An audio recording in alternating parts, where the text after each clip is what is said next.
and welcome back. In this live stream, we will be going through the following thing where,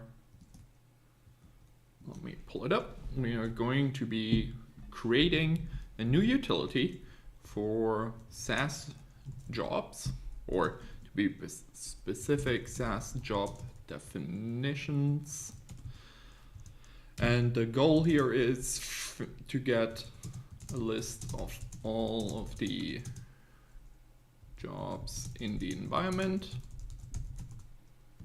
then add information about each of the jobs and turn it into a macro, turn it into a custom step, and finally we are going to be creating a SAS visual analytics dashboard or report for the data.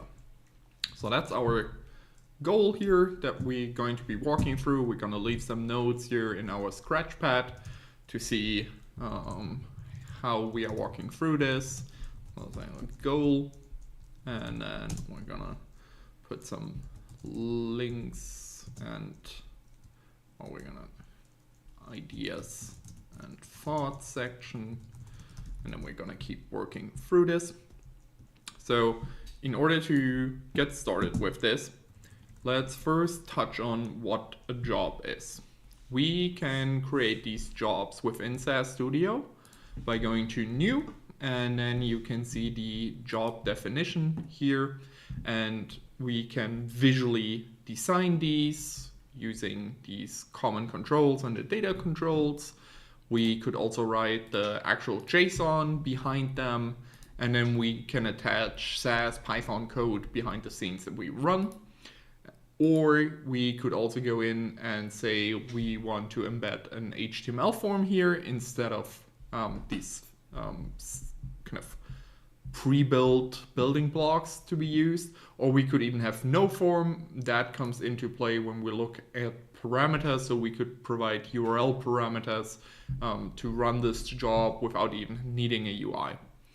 And there is also different places in SAS Viya that can create or come with job definitions for you, like a bunch of the solutions, for example, and it can be really a good idea to get an understanding of all the different jobs that you have in your environment and get like a nice little overview, because they are usually sorted within SAS content. Of course, you can kind of start looking through SAS content for them, filtering down those items. But let's take a look at developer.sas.com. And the REST APIs here. We already have a category up left that looks really promising with compute and jobs. Job definitions perfect. Seems like a fairly simple endpoint that we have here. So we can look at job definitions / definitions. So let's do exactly that on our environment here. We are just going to take a look what the API provides us with. Let's remove the link section. And here we can already see we have 2,710 job definitions within my environment. And here we can also see some first information about those steps. So here we can see an ID, which is super awesome because then we can dig into the details. We have a name, a type. We can already see things around the parameters on here, and then there is deeper links into it. So let's have a quick look in there. If we see anything else in there, there's nothing in addition to it. Okay, but there seems to be some built-in job definition that comes with the tool. So we can look at that. Let's scroll all the way to the end of this page.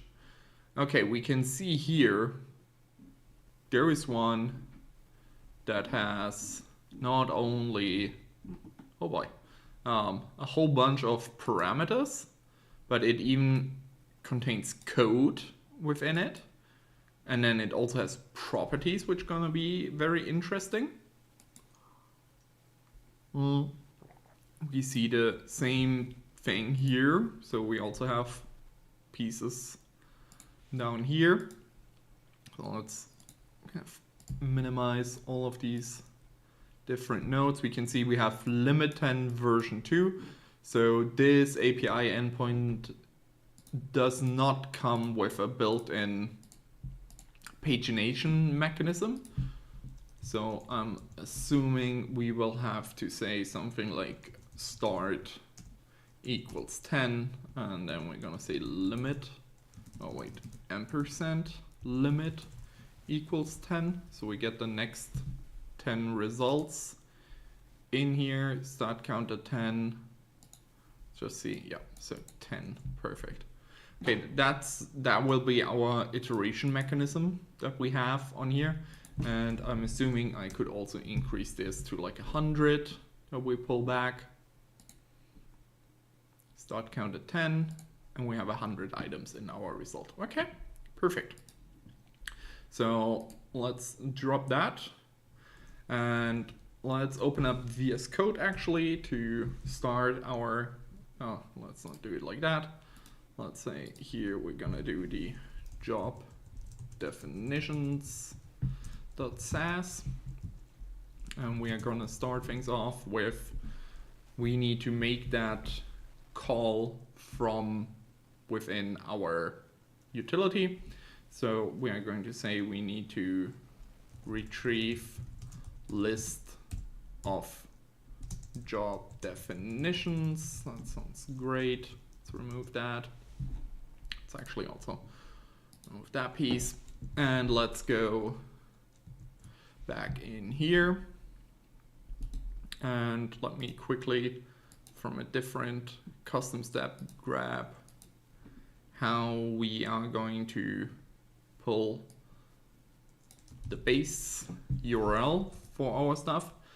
So let's also think of a naming idea. So we are going to be indexing SAS job definitions. Now let's do that like indexing job definitions. It's gonna be like IJD, not, let's see, let's Google IJD, what it tells us. Seems like there is nothing really with that. Okay, we can use that as our shorthand for it. So we're going to say our top hand IJD stands for indexing SAS job definitions, and then we are going to use that as our shorthand just so we always know what to do. Gonna introduce a cleanup section right away, and then we're gonna simdel the IJD via host variable. Perfect. And now we can go into our proc HTTP section. Let me go in here and let's say method is equal to get. I'm gonna say the URL is equal, oh wait, we need double ampersand, IJD via host, job definition / definitions is our endpoint. We need to assign a file name statement to which we are going to store the result. So let's do IJD out. That's exactly 8 characters. Perfect. And we're gonna put it into the temp. And let's also remember to clean this one up. So let's do a file name IJD out clear. Perfect. So we're gonna say out here is equal to IJD out. What else do we need? We need an OAuth bearer piece, and then we're gonna say SAS services. And then we need to see headers, and we're going to say except is equal to, and let's take a look in the API definition. There is a whole bunch. Let's just grab application JSON. That's fine for our purposes here. Okay, and then we're gonna say run. And then we are going to assign this IJD out as a JSON library. And if you name it the same as your file name statement, then you can skip the file name assignment. So let's program in SAS and run this. Okay, we have a table or a bunch of tables in here that we can take a look at. Let's take a look at the items. Okay, here we can directly see the modified timestamp, creation timestamp. Okay, let's add another item to our scratchpad. Here, let's say naming idea. Let's say table output table structure. Whatever we want. We want ID. We want the name. We want creation timestamp. We want modified timestamp. What else do we have in here? Created by, modified by, the ID, we have the name, we have the type. That's good. Type. Not sure I want to store the code in here. Does that make sense? Why? I mean, for like code analysis or something. But code could get really big and really long. So I think I'm gonna skip code and say description. Or maybe we could do has code. And maybe we could, let's see, how is this stored in here? Okay, there's different versions of this. So let's see if we go into definitions here. I should have one. Okay, so it's, if it's SAS code, it has \n in it. It does seem to also, depending on how you format your code, of course, you might have multiple \n's in there.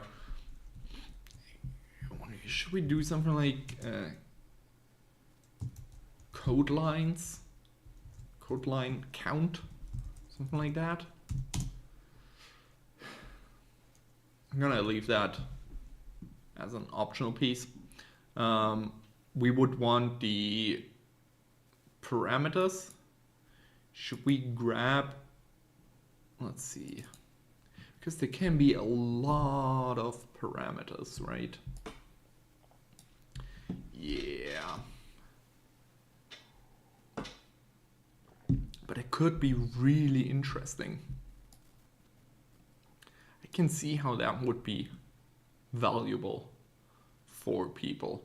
So maybe we have a second main data, and then we have a, are we gonna say that is the job definition data, and then we're gonna say we have the job, or not, job definition index, and then we're gonna have the, let's do this as like a free definition, and then let's do colon, and then we have job definition parameters, and it should also have the ID in there as a match. We're gonna have the parameter name, parameter parameter type, parameter label, and what else is required, and default value. That makes sense. Then maybe we do here has parameters as an option. That sounds good. Okay, let's look at this one. This has links, and then these properties. These properties are going to be an interesting piece as well. We have to see what else we have in here.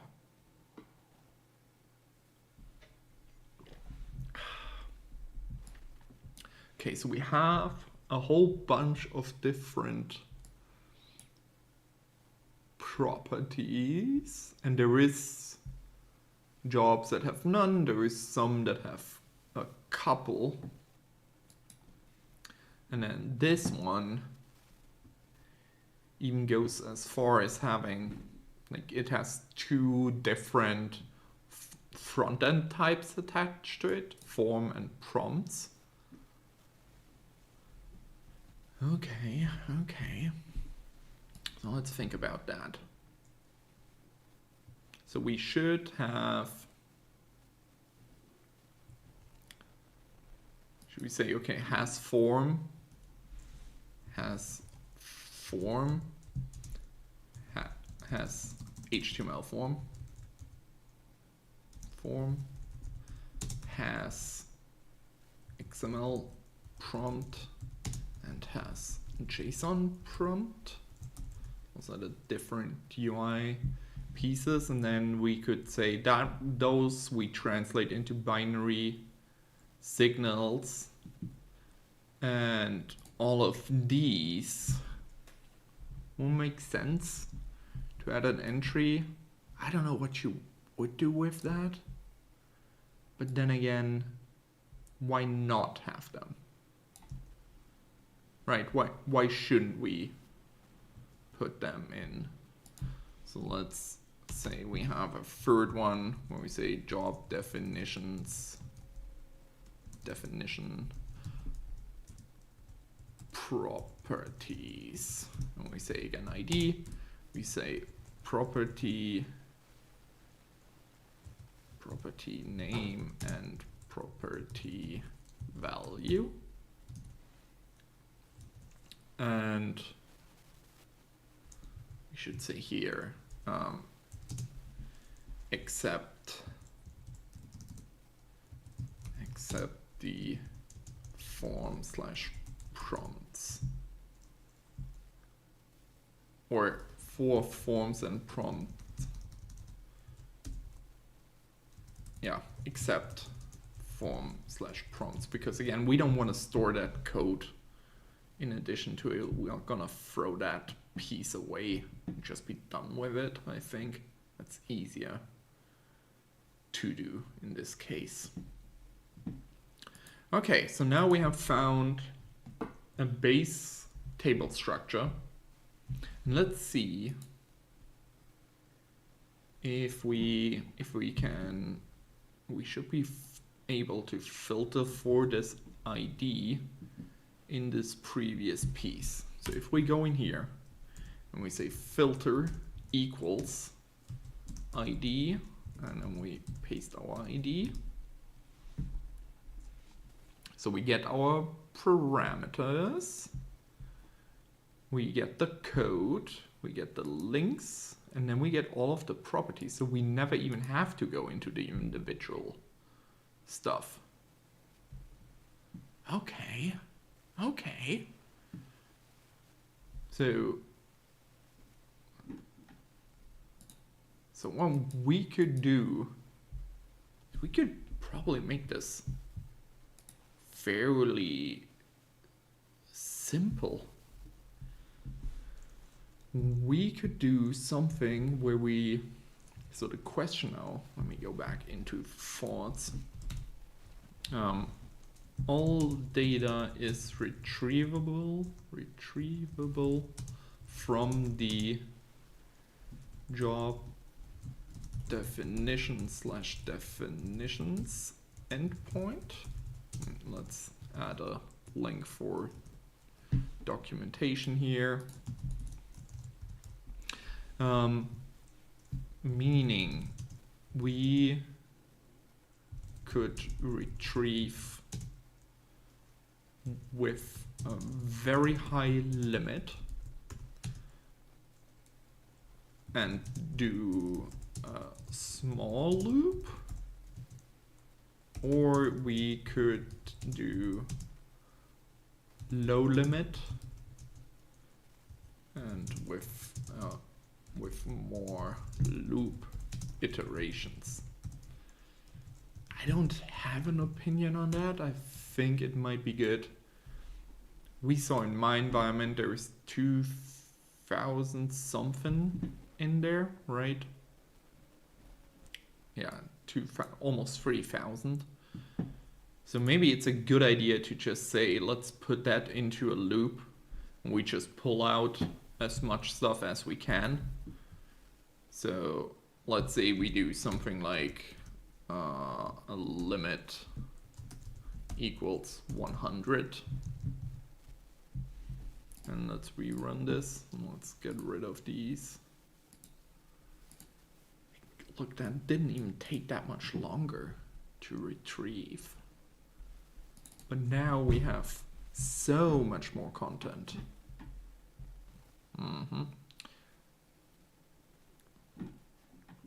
Okay. We have a lot more things here to consider. Okay. This is cool. This is so cool. This is so cool.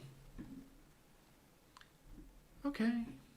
I think that tells us that what we can do is we can now say, let us first create our data structure. So we are going to say data equals, let's put this into work, and then grab our job definition index, and we are going to say length, and then we are going to say, let's grab all of those, well, let's put them into a comment first. We didn't, oh no, it just did a line wrap. Okay, so the ID. Since SAS uses UIDs in this place, we can just grab that. I believe they are 32 characters. Oh, I'm wrong, 36. So they are character 36. Okay, let's get rid of that. Now the names can be very long in this. Let's see what we saw in our case here. How long is the name column? 44,000 character, 44 characters. That's decent, but let's just pump that number to 3,000, just so we capture everything at once. Let's see, this should take a moment longer, I'm assuming, because it needs to grab all the job definitions from within the environment at once. That's gonna take a minute. While that's running though, what we can already do is we can go to my GitHub. And I don't want that one. I think it's in the REST API one. Says, oh, let's just go to my page and see. I think it might be in the snippets piece. Otherwise, it's in the Viya API piece. Let's see. SAS utilities. Convert timestamp to SAS dates. That's that's a good piece. That we will definitely need. And then what do we have in here? And this is just an example call. Let's not care about that. And I think those are just like simple. Yeah, we don't need that. This is what we want. Okay, we can close this one out, I believe. We don't need that any longer. Okay, it's took 20 seconds. That's not too bad. Grab all 3,000 of them. Now the name is at 68. So let's just be safe here and say something like 1024. Now next we have the creation timestamp, and what's this called in here? We need to make sure it's called creation timestamp here as well.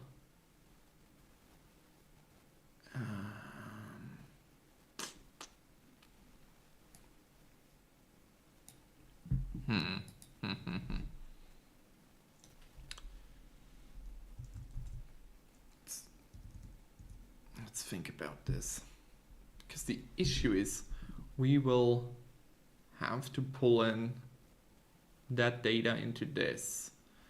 So we will just do something like CTS and MTS. We are going to give them a length of 8, I'm assuming. Yep. And then we are going to format them like this. So you're going to say format, whoops.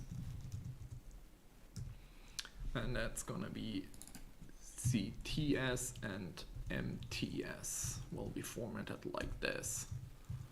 And then what we can already say is we set IJD out dot items here, and then we do CTS is equal to, and then we're gonna say input, input / creation timestamp, and then we're gonna grab that piece here, and then let's just double that to say modified timestamp, and then we just need to make sure that we drop those at the end because we no longer want them. So this should be fine.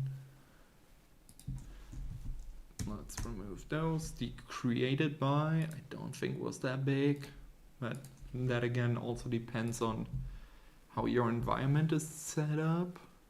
Oh, 22, so I'm gonna do the same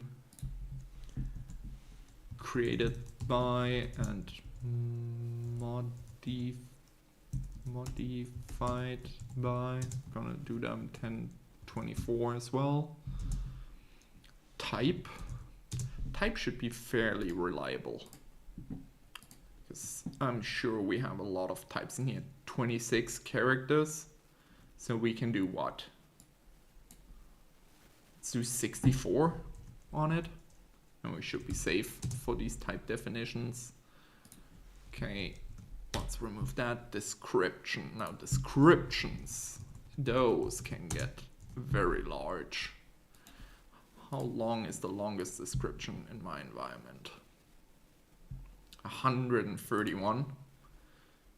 So let's just do 32,000 characters maybe. Okay. Let's remove that. We no longer need you. Let's get this. Our length statement is getting rather lengthy. Haha. Then we can say has code line count. Those are all fine. No, wait, do we see that in here? Yeah, we see the code piece in here already. Then the other pieces are in the properties. So has code line count, has parameters. We're just gonna add all the rest of them, I think. Yeah, oops. Let's just add all the rest of them here as well. So let's grab that, put that here, has HTML form, has XML prompt, and then has JSON prompt, even though we don't get that from the item one, and then those are just numeric pieces. And then we can remove this, and then we can hit run here. And then what we should be able to do is hit a rename statement up here and say we want creation timestamp is equal to CTS and modified timestamp is MTS. I think that's the syntax. Let's see. Let's run this. Was not found or could not be loaded. That's interesting. Let's see. Let's run this again.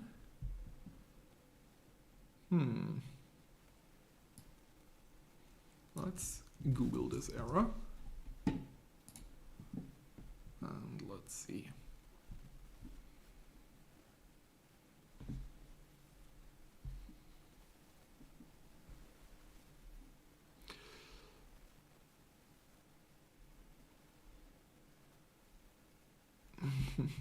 But this must have been available. What did I do here?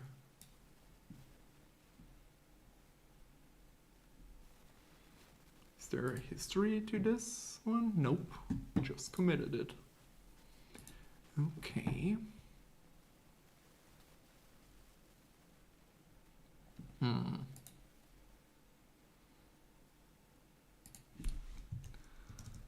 Can't solve this by just changing it to a put statement, right? That would be too easy. Yeah, that's what I thought. Okay, let's see. SAS convert Unix timestamp to date time. Let's remove that piece.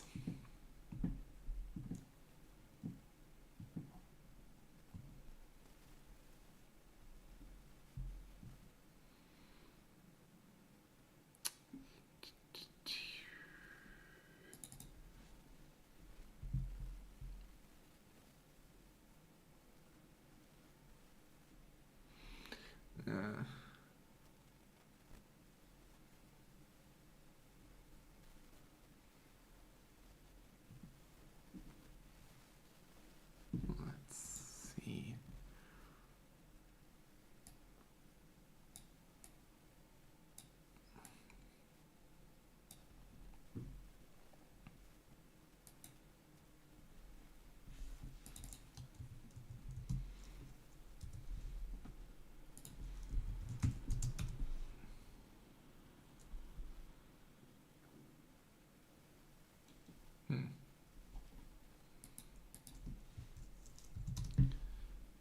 Let's see this one. What does this do? Is this getting us to the right place? Yes. Oh.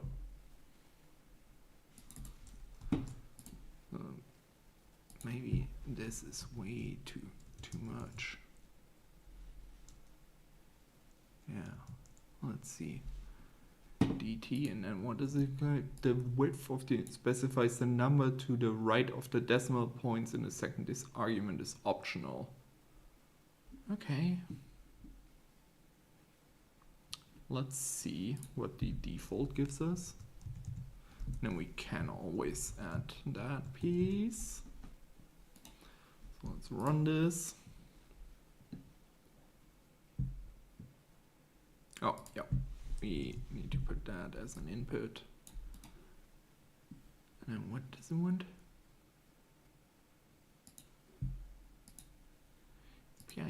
time? This should be fine.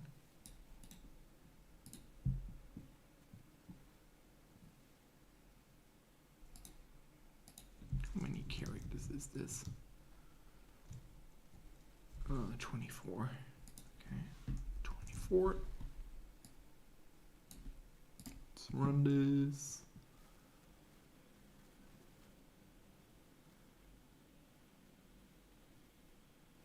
Expecting a format name, yeah? Isn't this a format? Oh, no, it's, yeah. Put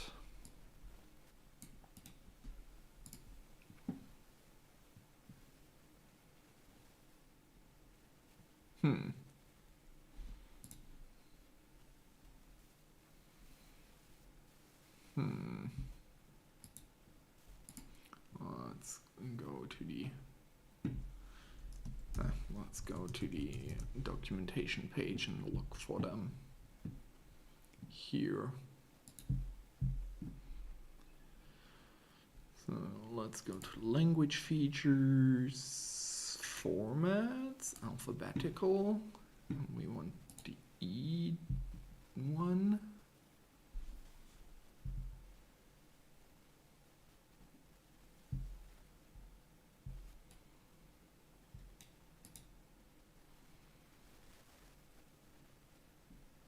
Let's see.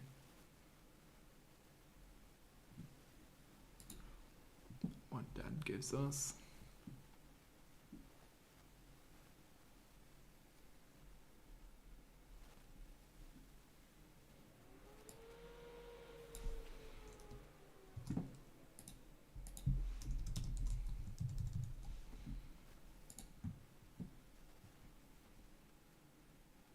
Okay.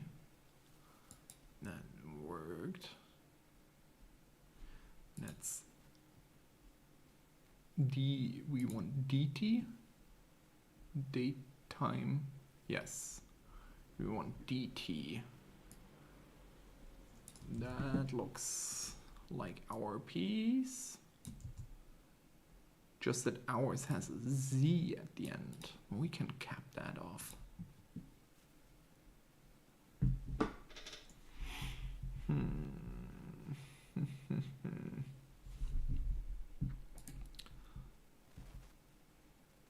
Yeah. Wait.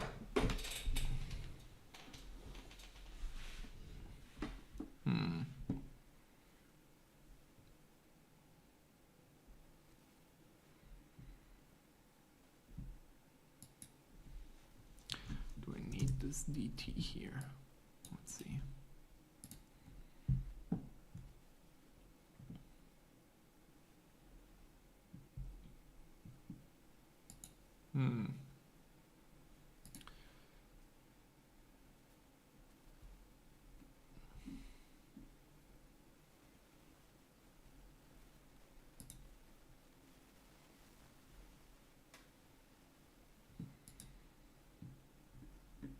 Maybe where we need to go is in formats and see if we have a similar one here. Yep. No, we want the DT one.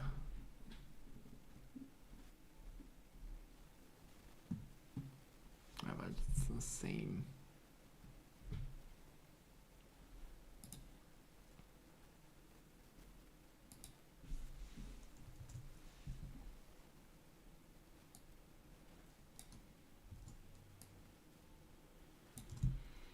Same one here. I don't think that will work for us.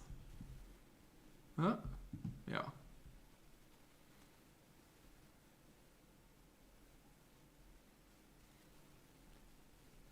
$88.20.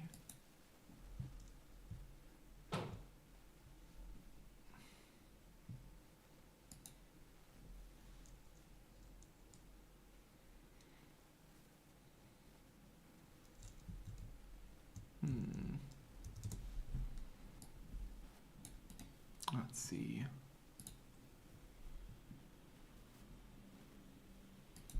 It's not a string format, that makes sense. Let's say maybe 24 and 3.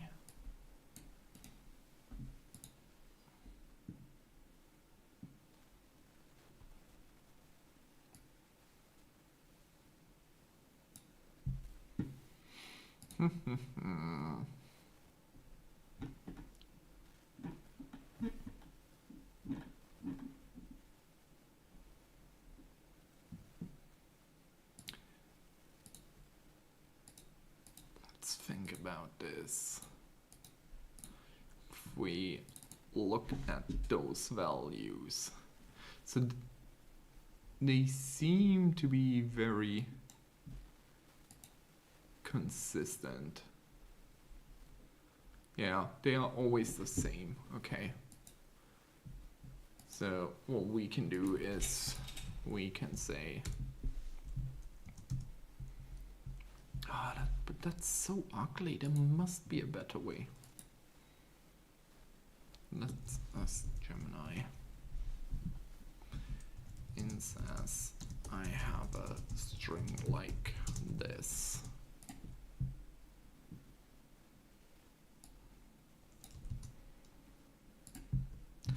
And want to convert it to a SAS datetime variable.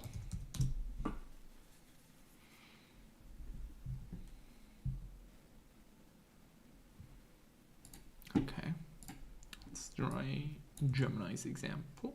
Whoops. Here.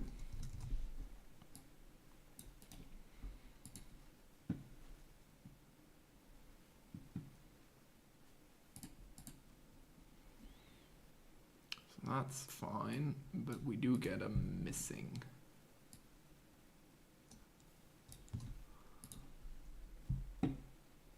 Let's give that back to it.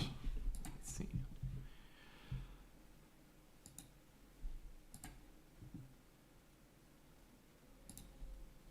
What's the difference here?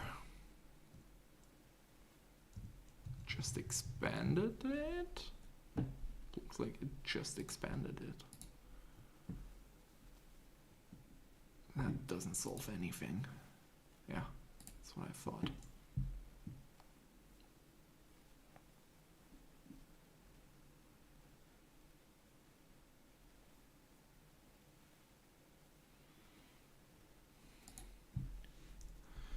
What is the other one? What is the Z one? DTX DC.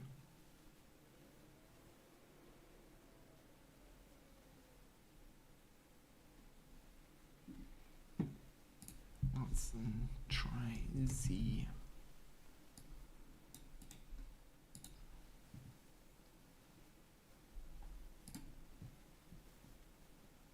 That's it. 22nd of July 2025, 8 o'clock 23. Yep, perfect. So this is our go-to now. So let's go back up here, change that up, and let's remove these pieces here. And then 20.3 is the solution. Let's rerun this. Oh, I have that the wrong way around, so let's do that piece here, CTS, and then we're gonna say MTS.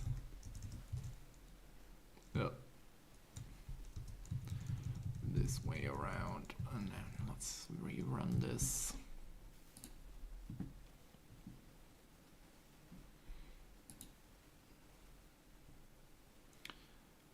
Perfect. All that and all these missing ones. Oh yeah, and then we don't even want some of them in here, so we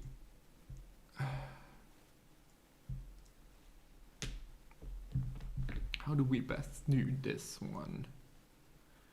The ordinal root, we definitely don't care about that one.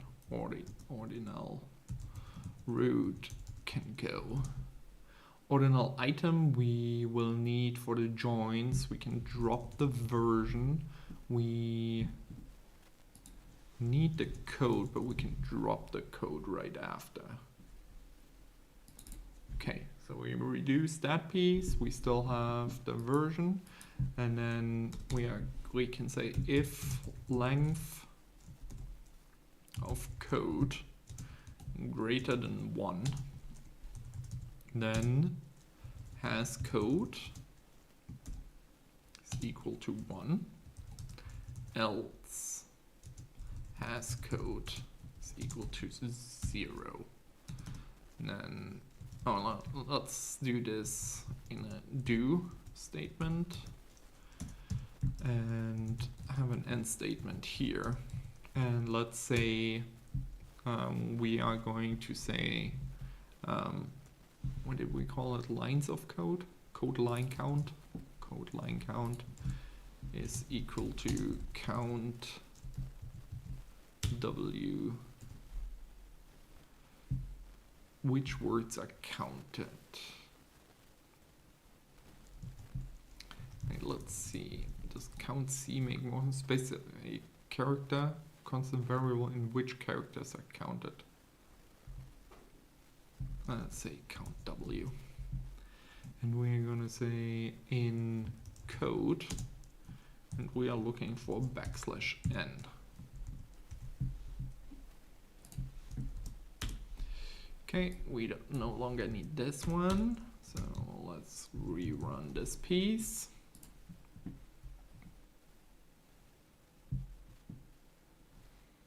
Oops.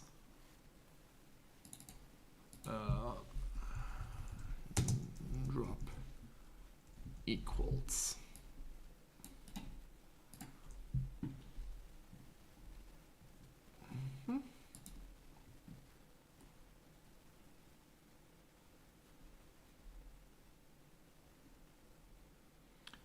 So 89 lines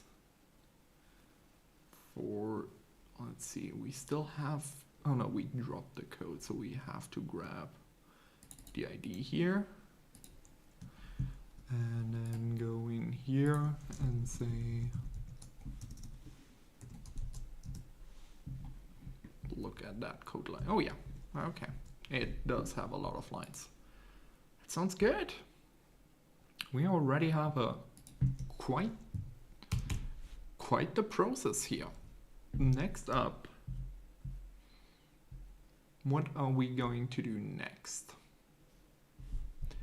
Now we need gonna tackle the parameters. Okay, let's do that. So let's grab our definition for that piece. And then we're gonna say data work, grab our name. We're gonna say length ID is 36, even though it's gonna be empty for now. Then we have parameter name, that has to be 32, right? Doesn't make any sense to give it a larger one than that. Oh no, it does. 33. That's interesting. Okay, so let's do 64 just to be safe. What else do we have? Parameter type. The type is 9. Okay, so let's do, what did we put here? 64. Let's also do 64 here. Then for our parameter label, we're gonna do the same as for the description, I think. Just give it all the space. 32,000. And then we're gonna say is required.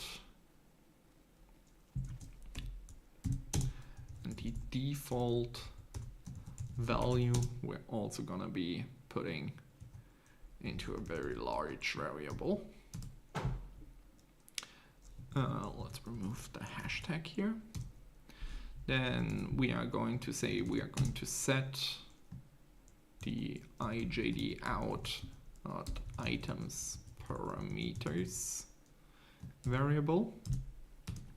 And now we have to recast a bunch of stuff. First up, the IDs. Wait, we can again drop stuff. We can drop the ordinal parameters. We can drop the version. We're gonna keep the item. We don't need a count. You can get that. Or should we have a count that we feed back up into this piece? We just do a binary one, which I think is fine. If you want to know more, you go into the details table. Yeah, that's fine. Okay, so we have the ordinal item one, so we can join back up to the item piece. That's fine. Now we are going to recast. We're going to say parameter name is equal to name. Let's add a drop statement down here. We're gonna drop name. We're gonna drop type. We're gonna drop label. We're gonna drop required, and we're gonna drop default value at the end of this. Next up is parameter type. Is type. Parameter label is label. Is required is equal to required, and then wait, and we kept we did to have a consistent default value is equal to default value.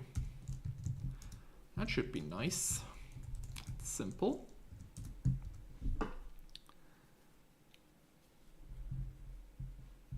Let's take a look at those parameters real quick. Was there anything in these parameters that we wanted to pull out in a specific way? Don't think so, right? They are just, yeah. That's in the properties page. And let's remove this piece here. And let's rerun this. Invalid option ordinal. Oh, I forgot to drop again. That's silly. Okay. Let's rerun.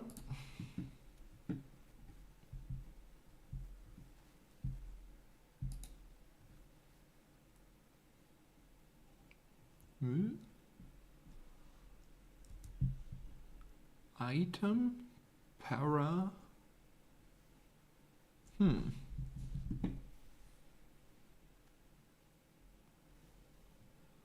file wait, that's okay. Oh, items, forgot the S. There we are. Variable IDs uninitialized, that's fine. We're gonna do that in the next step. Oh wait, actually, we don't even need to put the ID value in here. That would just make things easier. Yeah, let's remove that and rerun this. Because we are going to be pulling that in when we join this. Yep.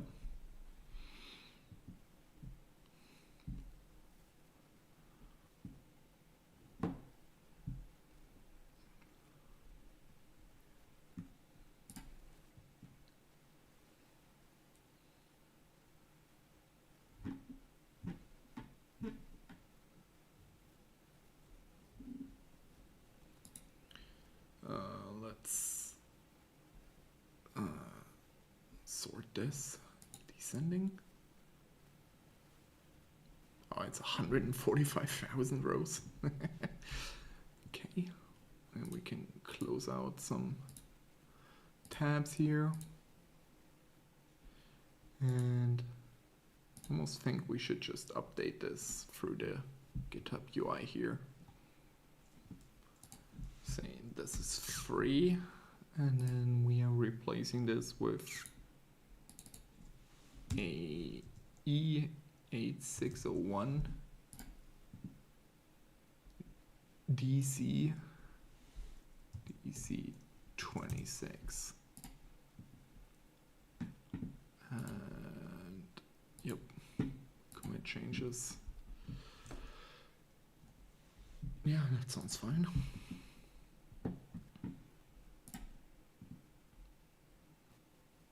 Okay, let's cancel this.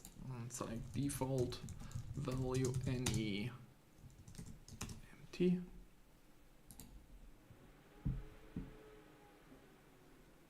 Let's quickly check in the log. There was nothing there to suggest any wrongdoing. We need to wait. That can't be right. Is it always empty? That can't be. We saw that that wasn't the case, right? Let's take a look in here. Yeah, there's default values all over the place. So what did I do wrong? Oh, I assigned it to itself. That makes sense.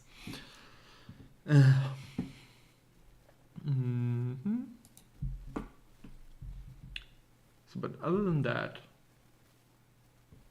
there's nothing else we need off of this. Yeah. So now we just need to do proc SQL. We are going to be doing job definition parameters temp, and then we're gonna say create table work dot job definition parameters as. Then we're gonna select a dot b dot id, and then we are going to be selecting a dot star.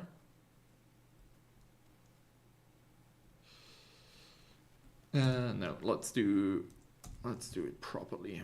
Parameter name, parameter type,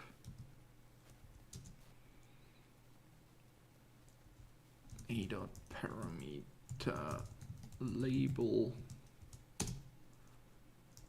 a dot is required, and a dot default value from work dot job definition parameters tmp as a, and then we're gonna left join in our job definition index in work as b on a dot, what's it, ordinal items, and that is equal to b dot ordinal items. Quit. Rerun both of those statements.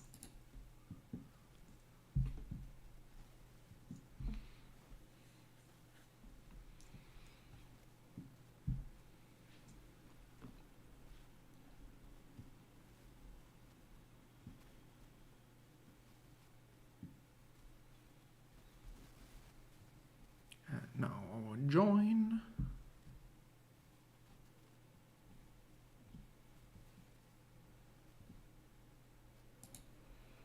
We don't need those two. Now we can start thinking about the properties, right? Okay.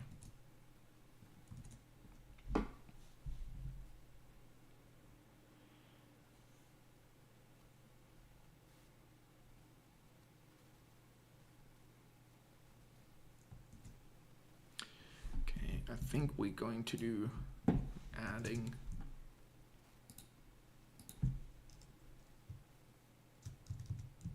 has, oh no, not parameters. HTML form, and then we can actually remove those pieces from this table because you can just join it together.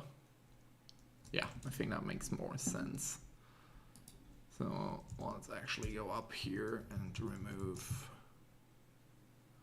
those pieces.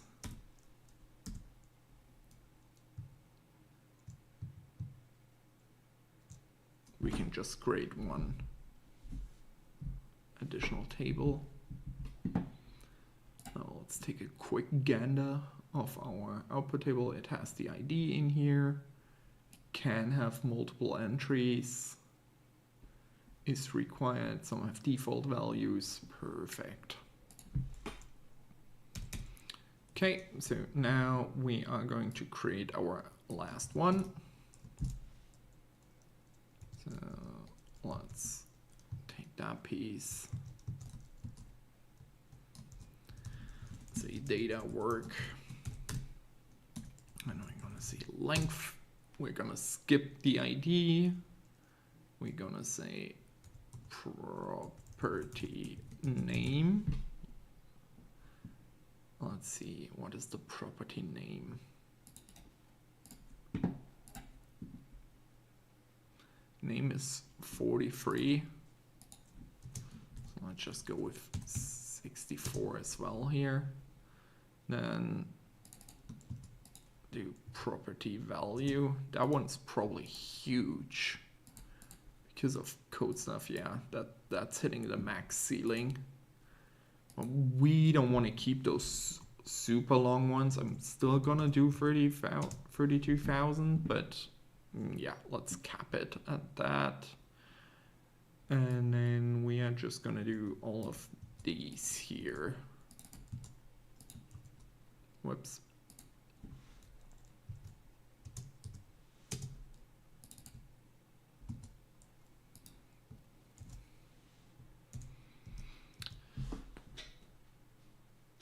So let's do this. We are going to be setting our items properties, and then not forgetting the drop statement this time. We are going to drop the ordinal properties. Okay, do we need to, we are going to have to drop name and value. And then we are going to say if name is equal to, and then do end. And we need a run statement at the end for sure. Is there anything else we want? No, that is fine. So let's see. Let's create a query here saying we want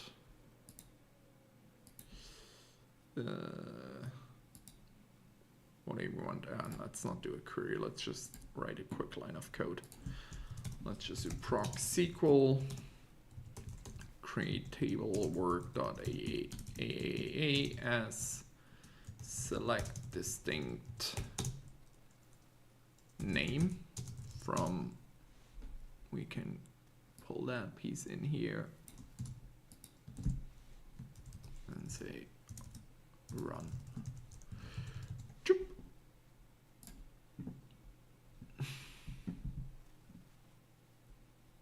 Oh yeah, true, we can just say quit. Let's look at that table. Yeah, it's prompt. We can say prompts v2. We classified this as has JSON prompt is equal to 1. Then else if name, we can just copy that. Just gonna say prompts. Then we're gonna say has XML prompt. And then we can copy that to say form.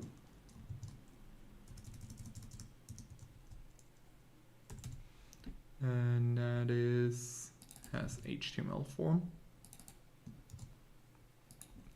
And then in these cases, we are going to set the property value to be empty.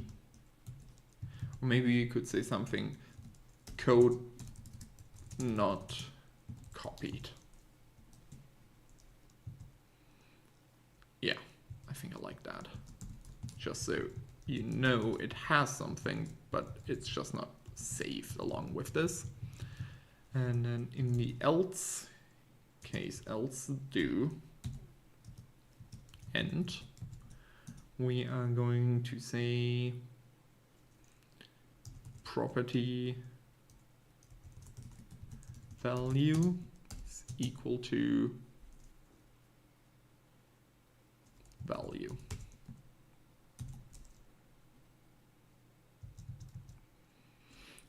Oh, we need to assign the name, of course. So we have the property name is equal to the name. Anything else? I think we should be good. Expecting a numeric constant the length of, whoops. Oh, yeah, we should put an 8 here. And let's remove those two.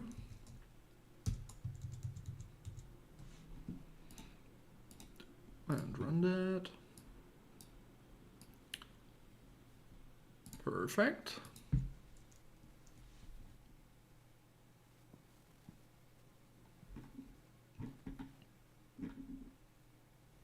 Okay, it does sometimes have them.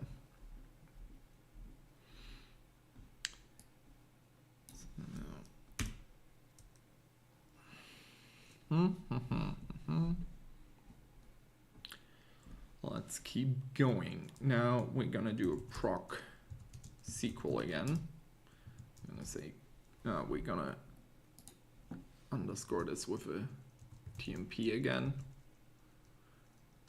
and say create table work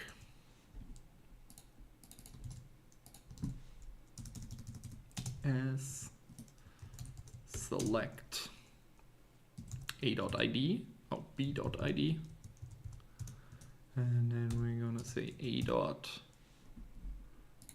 property name, a dot property value, a dot has JSON prompt, a dot has XML prompt, and a dot has HTML form. From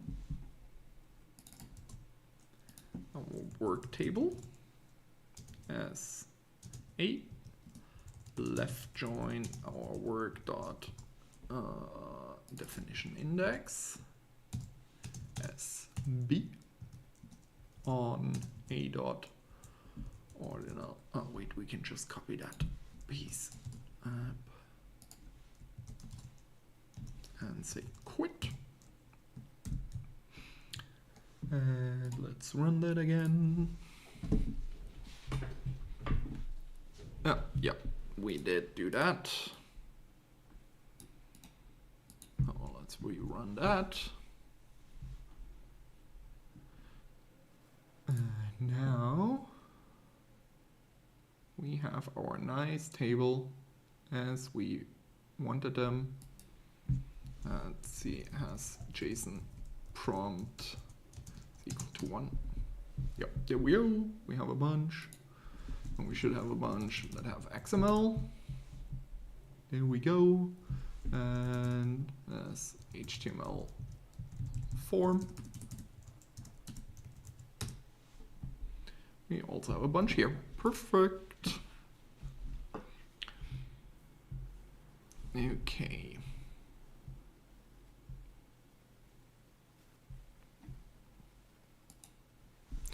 Or let's think on this for a second. Wouldn't it make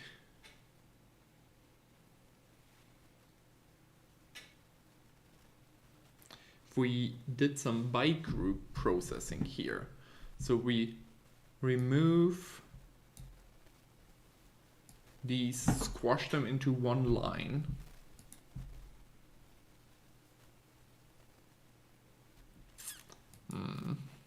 But then again, how would we can't guarantee that form is the first one. Would have to apply custom format.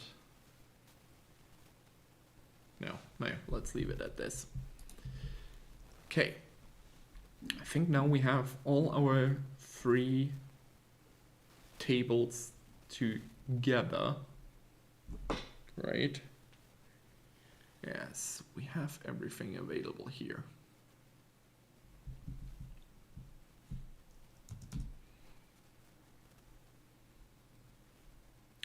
So how would we want to do this?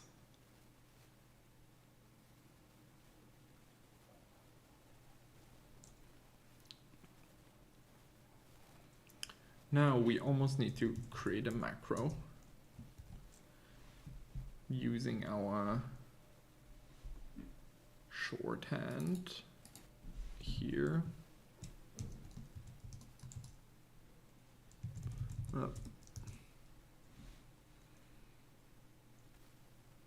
Call API, or get job definitions. Let's do amend. Also copy down this piece here. And then we can say start, and we can say IJD start is equal to 0, and we can say IJD limit is equal to 100.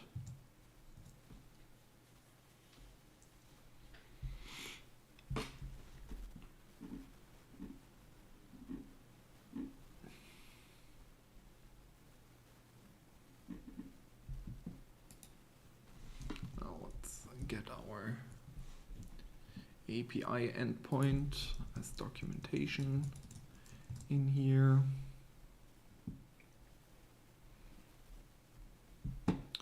Let me pull up another custom step where I did some of this looping stuff before. Where did I do this before? Good question.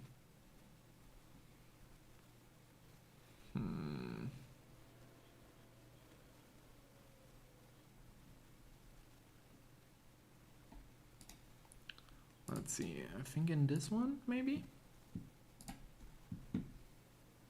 Yes. In this one I did do this before.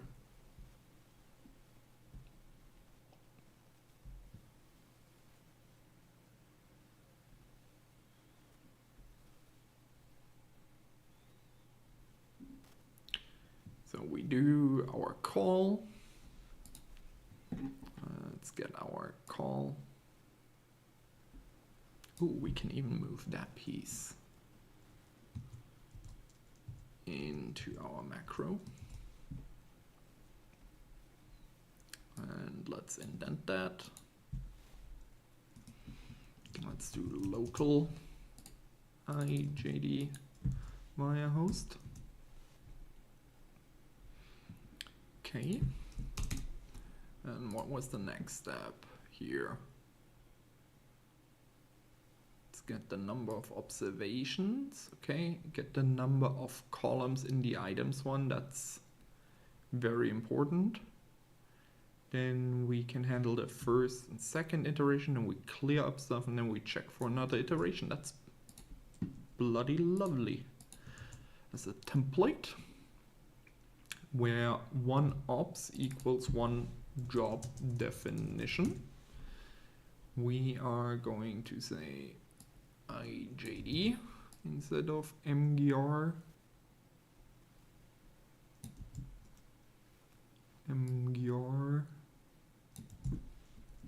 out, we called it, yeah, items. Get the number of columns and var in to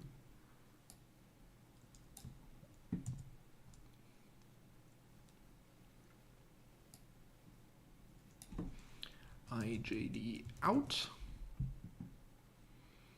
Then this is our IJD start.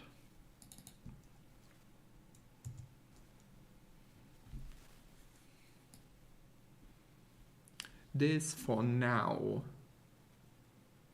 at least for now, it's gonna be our because we have a lot of stuff going on in this piece. We do have a lot of stuff going in this piece. So we're going to remove that. And then we are going to be moving. Should we do that? Maybe it makes more sense. Yeah, I think what we're going to do is we are going to create these tables in here and just append it and then do all the post-processing in one big step at the end. Yeah, I think I like that better. So we are just going to do our 3 data steps in here.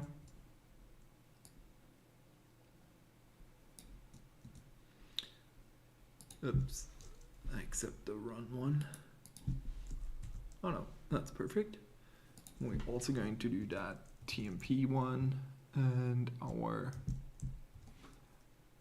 IJD.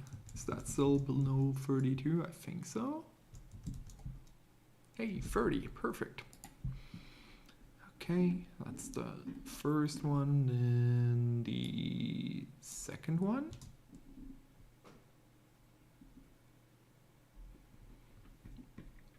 That already has most of the stuff in it. We can just say IJD, and let's see, 34, that's too many params. Let's do that. And then that should be fine, 30, yep. And now our last one.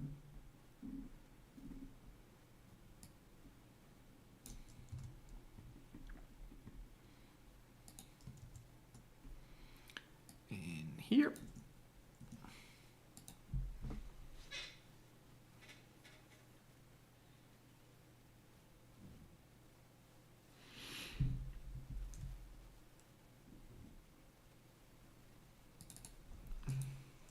TMP. And I'm gonna assume this is also going to be too long. Props. And then IJD out. Okay, else if IJD is bigger than this, proc append. I don't think we're gonna need force and no var. Ooh, we need to do processing on those. We will have to do some processing in here.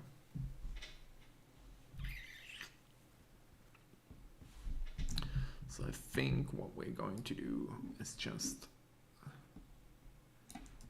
copy all of that. Add that in here, indent it once, and then drop the E from all of them.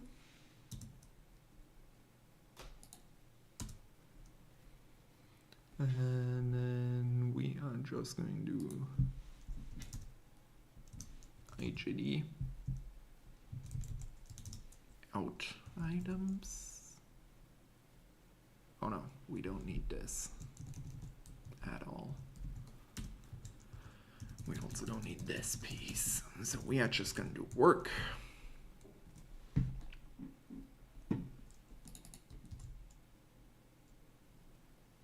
And we're going to say work props to work props TM.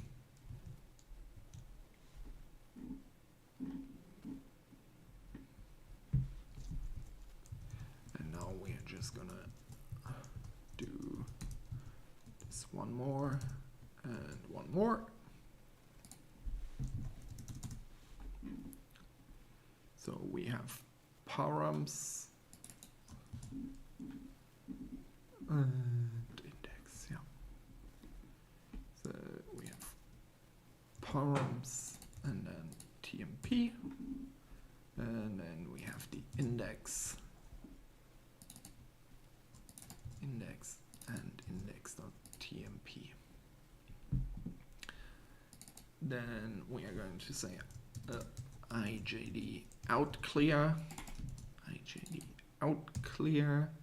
I'm going to say proc data sets, lib is work, no list, delete, and then we're just gonna drop our 3 data sets in here.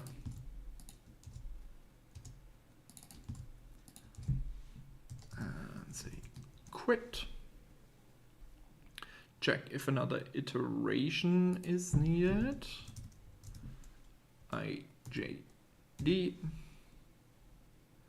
and IJD limit and IJD envar, and then we are going to call this one. We are going to say IJD new start is IJD plus the limit IJD IJD IJD and IJD. Okay, we have our macro. Let's see. Let's just be bold here.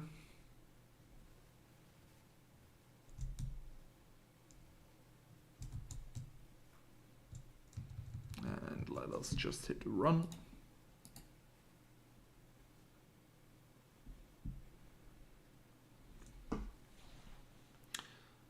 This should be fine.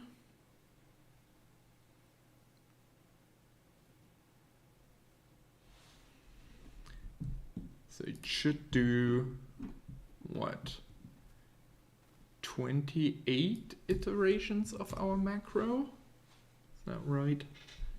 Yeah, because we do 100, so we should have 28 iterations where we go from 0 to 100, and then from then on, then we get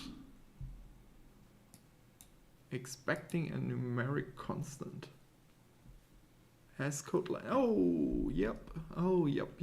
Because we adjusted this piece. We adjusted it, but we didn't update the code. Yeah, that's right. That is right.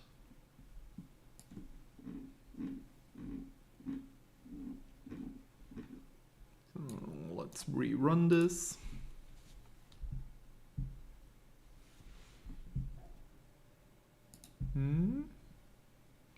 gateway.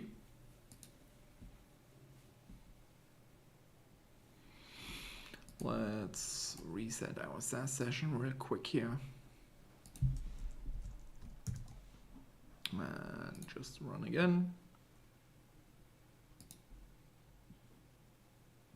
Service unavailable. Let's see if we just run our giant request. Oh boy, did we overwhelm it with our requests? Now let's take our macro and do an update in here. Oh, we haven't updated in quite a while.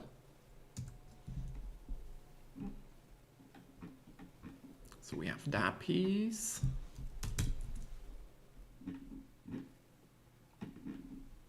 And then we need all our proc SQL statements as well. Oh, we only have two, right? Right. So let's bring them in here. And maybe even do this. We don't, because then we touch the same table twice.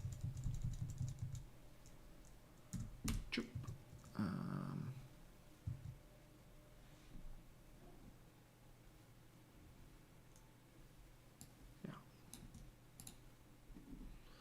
Let's remove this.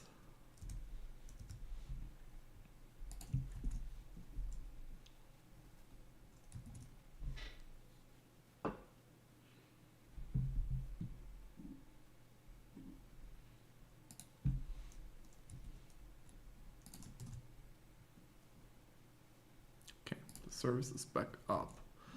Maybe let's also increase that limit to something like 250, so we don't create that many requests. Now we need to change this to IJD limit. Oh. Yep, that makes sense. Start is equal to IJD start, and then we're gonna say NR string limit. Yes, so we were in a loop. Oh boy. No wonder that killed the service. Let's see, NR string limit start. Whoop. Perfect.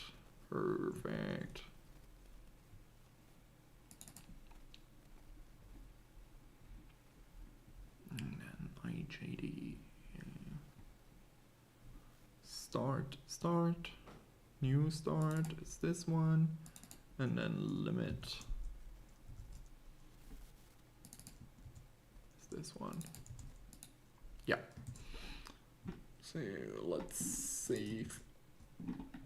Right, let's first get all of that. Let's open up a new SAS program and rerun this.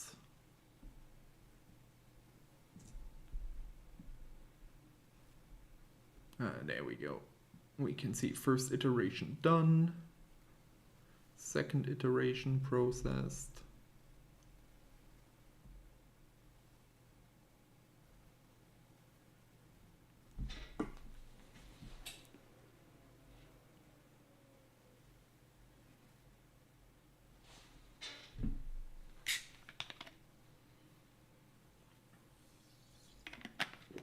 Oh, it still says getting more repositories.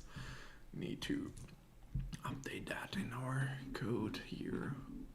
Getting more job definitions. ...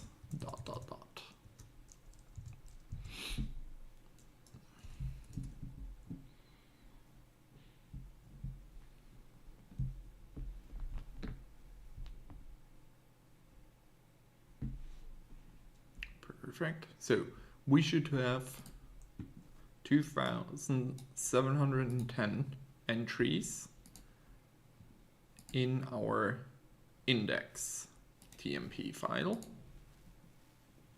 Perfect. Let's dip into them. Oh, why do we still have ordinal items in here? Oh, because we haven't done the joints yet. Yep, that makes sense.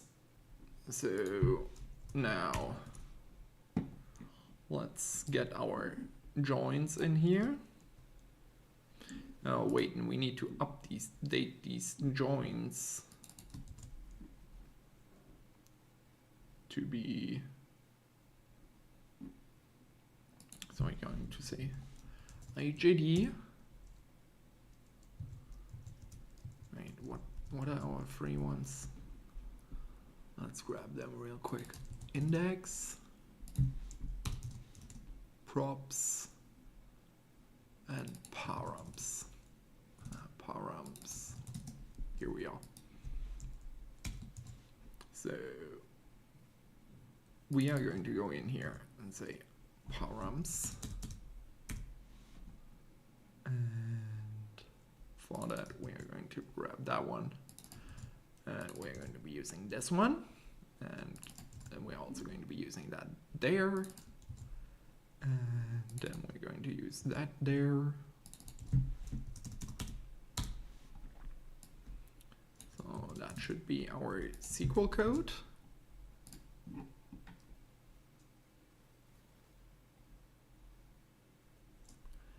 First query, that took quite a while because we had so many parameters. We don't need this one anymore. And then we're going to say macro to get all definitions in a Viya environment. We need a new cleanup section. Ooh, that's perfect. Quit. And we also want to run a sys mac delete. What do we see? Get job definitions. Still running that piece. Okay, now let's think about this. We have this one done. We have that done. We have this.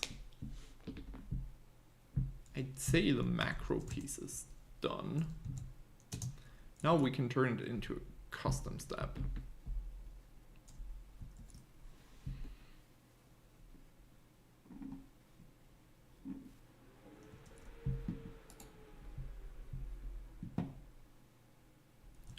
So let's think about this. Custom step design. What do we want? We actually don't even want a big interface, right? We only want, what would we want? Do we even give a choice on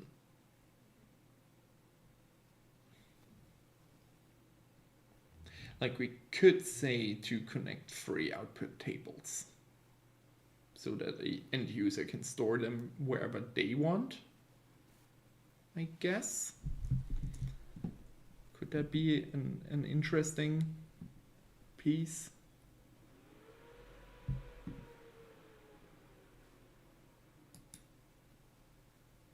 wonder why it's working so long. It was way faster before. Oh well, let's give it a second here. So, connect output tables. We have free index, params, and props. Is there anything else? You could say the just limit. And we're gonna say default is 250. That seemed to have worked out really good. I'm gonna say default C above. That makes sense. Anything else we would need? No, we just need some introduction text. Introduction text. We can remove that. We no longer need this piece. Yep. We don't need this one anymore. We don't need this one anymore.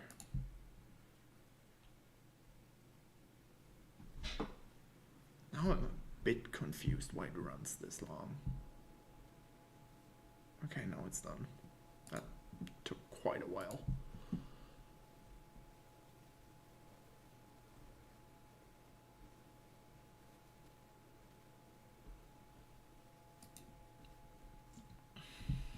And that should be how many?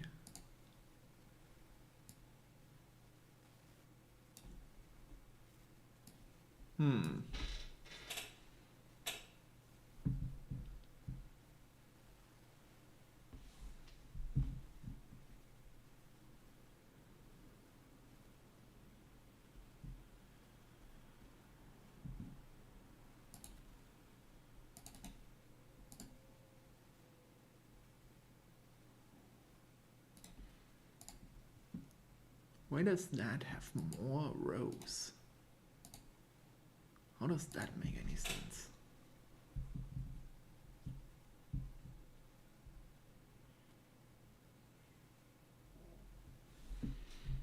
Job definition. That also has way more rows now. Oh. Shoot, we do need to do these joins in the loop. Because, yeah, we need to do those joins in the loop because the ordinal items will change otherwise. Because we get ordinal items per request, thus we only have 1 to 250 every time. Yep. Okay. So we need to take this join.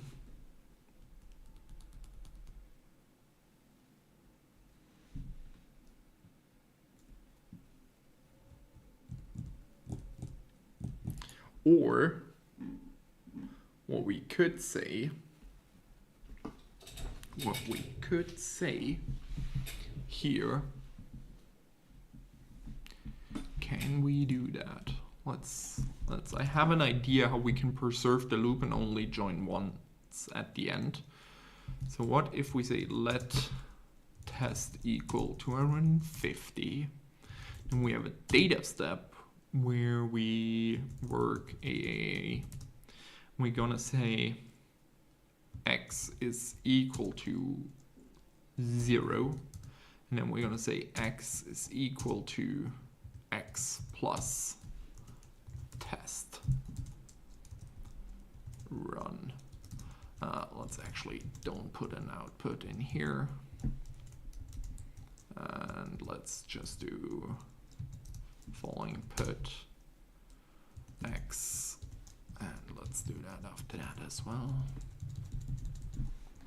Let's run that as a test. Oh, that's fine. Okay, so we can adjust this. We don't need it for the first one, but for any other one, we do need to do this. So what we need to do is take the ordinal items one. Ooh. Not only that.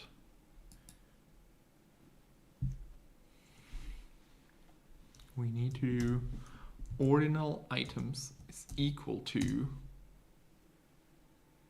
ordinal items plus brackets IJD start times IJD limit. Now let's try that as well in here. Say let T2 equals 2.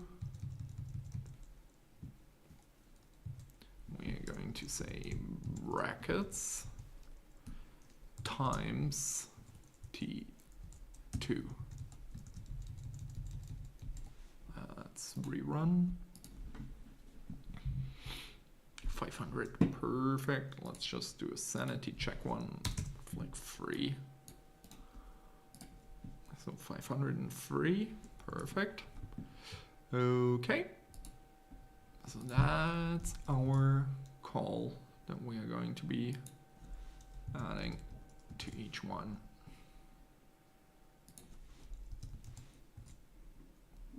Of these, and then that should be fine again.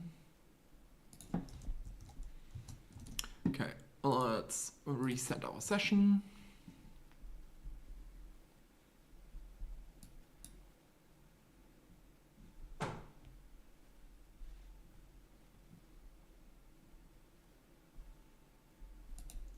Whoops, let's reload.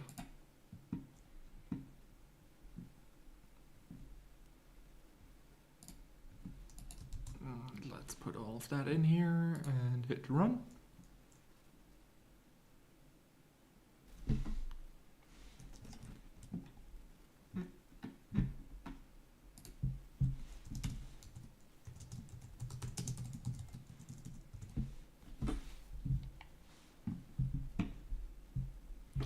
Okay, I'm gonna be back real quick.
Okay, let's see what our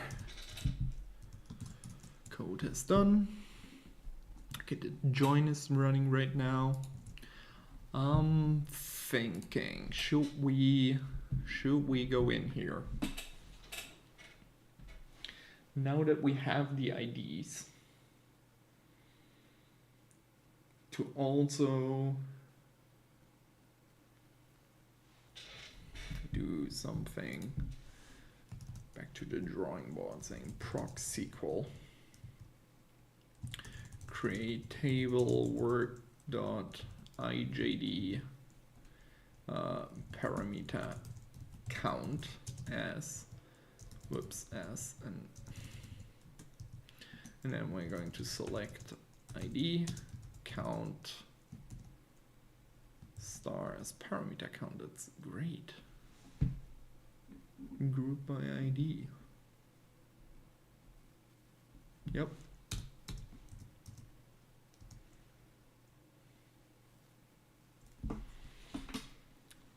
So then we could back join the parameter count. I don't care about the property count. How do we best do this piece? Where we would like, okay, we can quit that one. And then we do a proc sort data work dot IJD job definition props.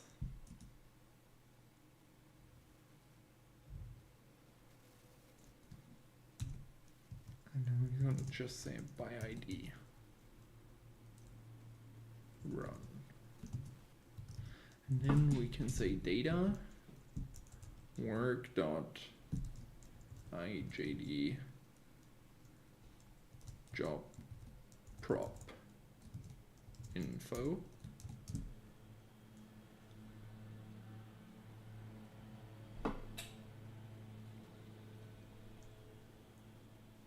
That actually looks amazing for what I'm trying to do.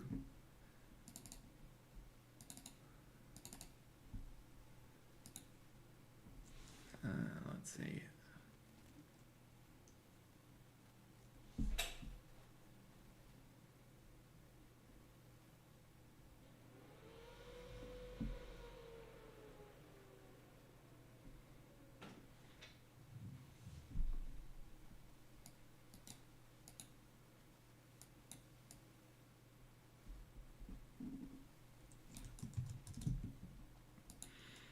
Okay, we have our tables, and this time the number looks correct. So params temp has, yep, and props has, yep, okay, perfect. Let's get rid of this piece. Let's quickly do that.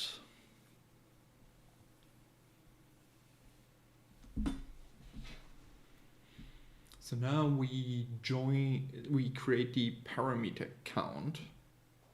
We're just going to extend the index table essentially at the end of this. So we can see here, yep, we have all of them. And then let's sort this.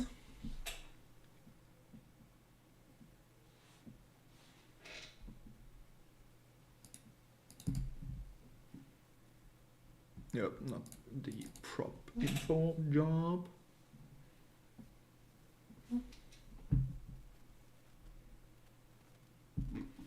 Okay, let's take a look at this job. Let's just sanity check some of this stuff. So this one should have what? An XML prompt and HTML form.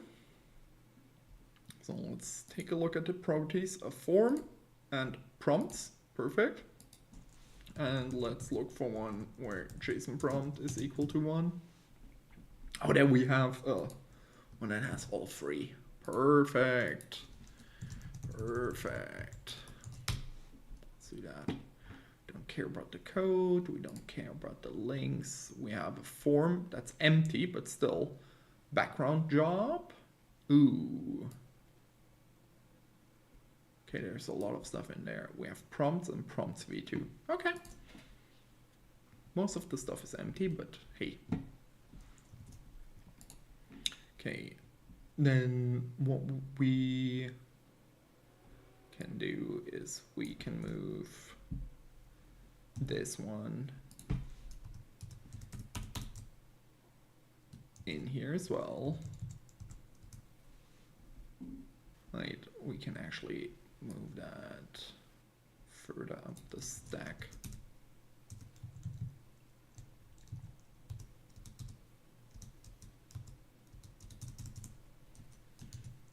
So this one runs in here as well. Then we run the sorting, then we do this piece. And now we actually can also at the end of the day delete this table and the job prop info one.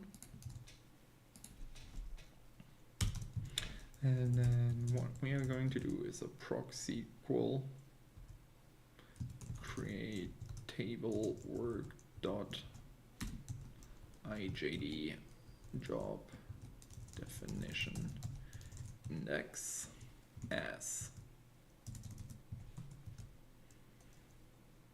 And we're gonna say select. And we actually can say a dot star.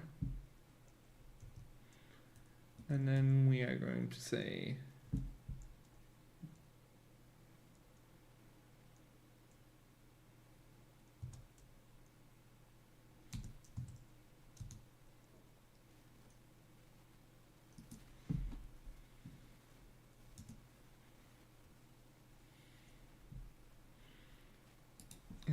here we can see drop and the ordinal items. Quit. Let's see.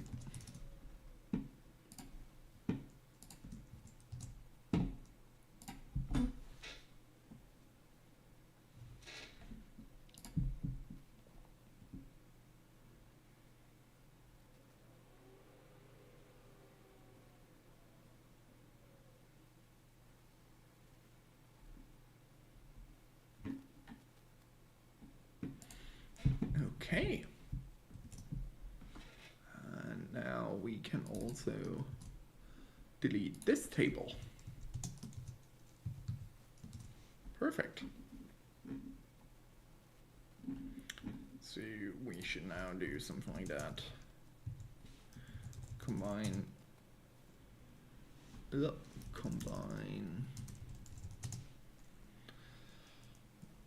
parameter and property information with ID, job definition IDs, ID, and just, I know this is needed, but it's needed for the syntax highlighting, so I'm gonna leave it in. Sort by ID for by group processing.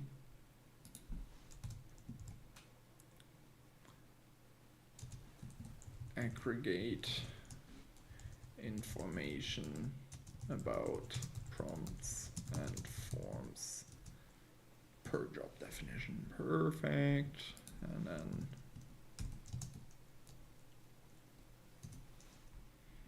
yep, we have the cleanup aisle. That is all fine and dandy. I think we now have our finished product. So now we really have the macro done. We can turn it into a custom step and we can create a VA report. So let's do, what do we do first? Let's do the custom step first. Yes, I think we're gonna do the custom step first. And as always, when we are building custom steps, what we are going to do is take from the custom steps repository, there is a underscore template step that I have already loaded in my environment. We are going to edit that. And we are going to be moving that under a new name. And this one is get SAS job definition information.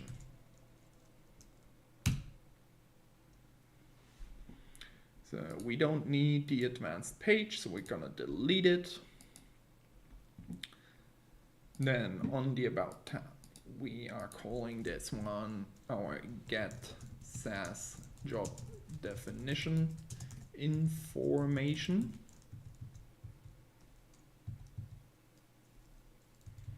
The custom step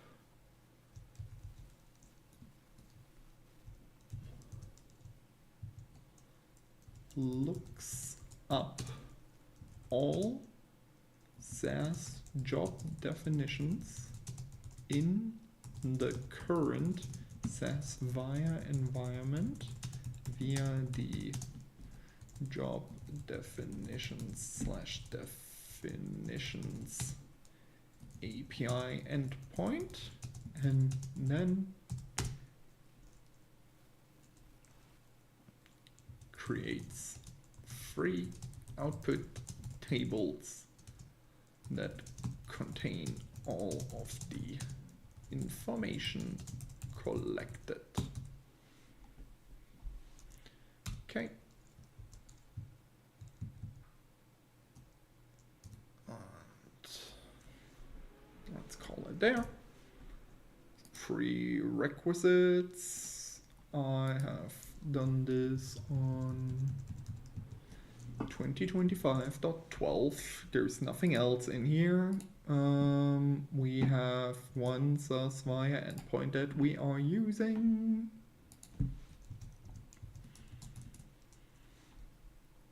That we can put in here. Other than that, I don't think there is too much fancy going on in here. And then let's remove all of the other version stuff. And today is the what? The 10th. Yes, already the 10th. Indeed.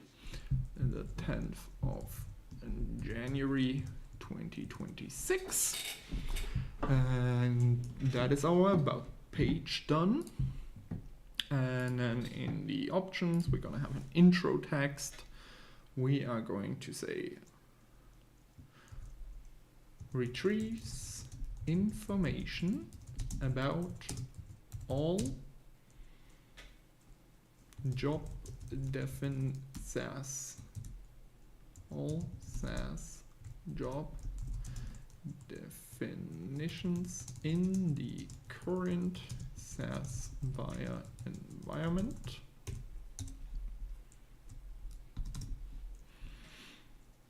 The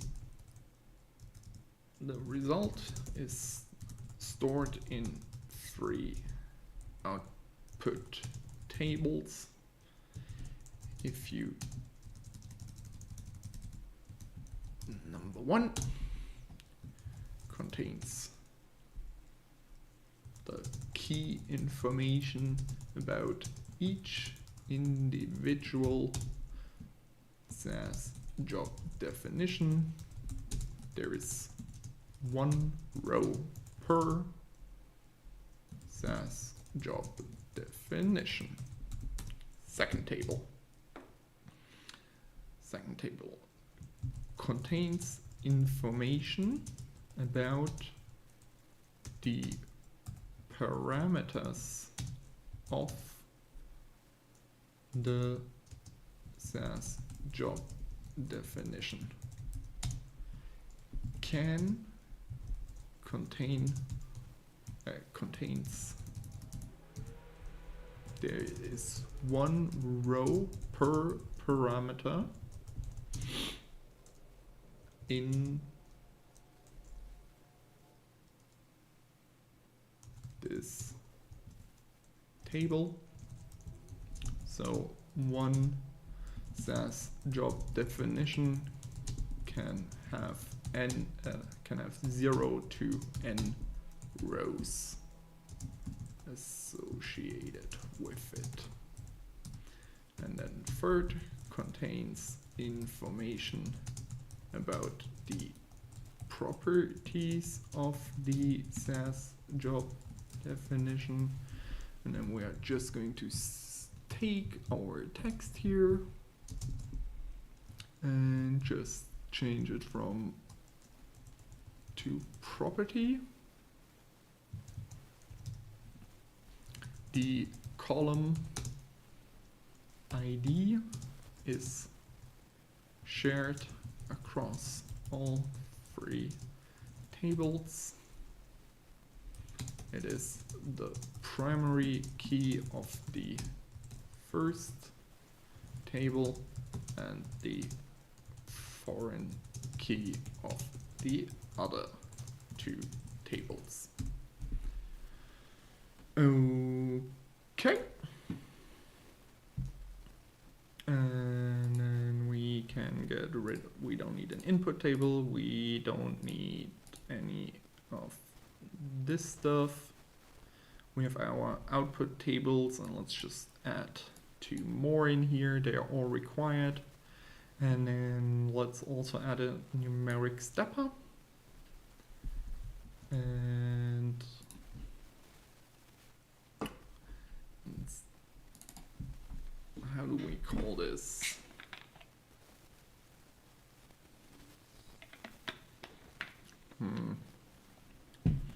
No, let's not bother with having the limit as an option. Don't think it matters too much anyways. Okay, let's say IJD out table 1.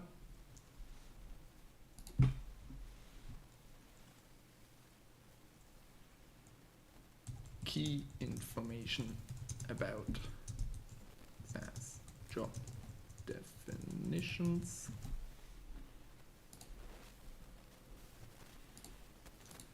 Let's take that 2 and 3. And here we have parameter information.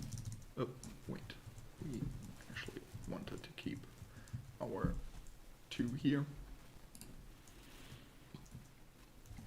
Parameter information about SAS job definitions.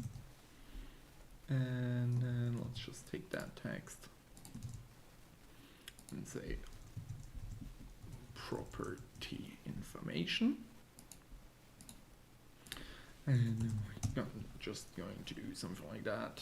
SAS job definition index work dot SAS job definition params and work dot SAS job definition props. Perfect.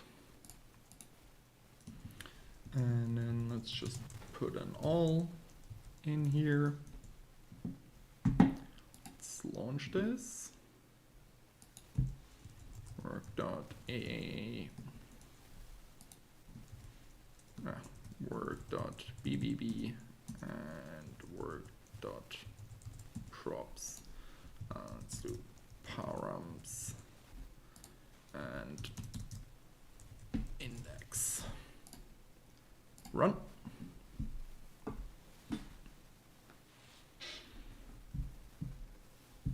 And let's take a look at the macro variables that this creates. Okay. So we can just do this. Essentially.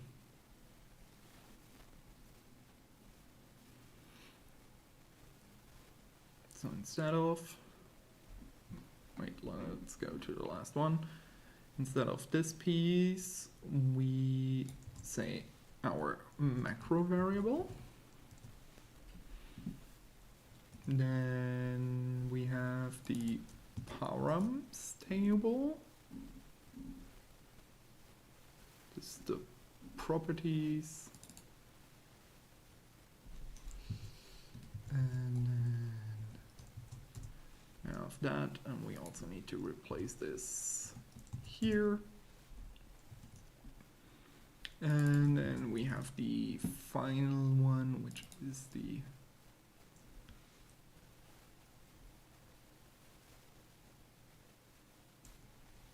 properties. Then we also need to replace this one. And then we also need to replace this one. Prop info, parameter count, that is all okay. Prop info, and then we just delete the temp ones anyways.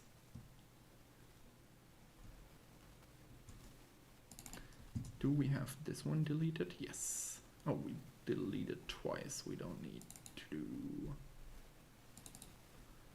Let's delete this last, as it's the last in the list. Okay. So that should be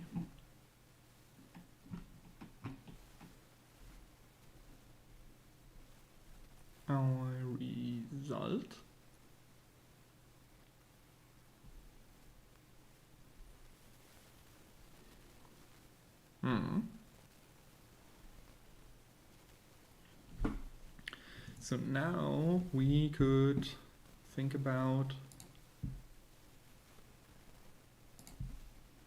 adding something for the result to move it to CAS. So let's say something like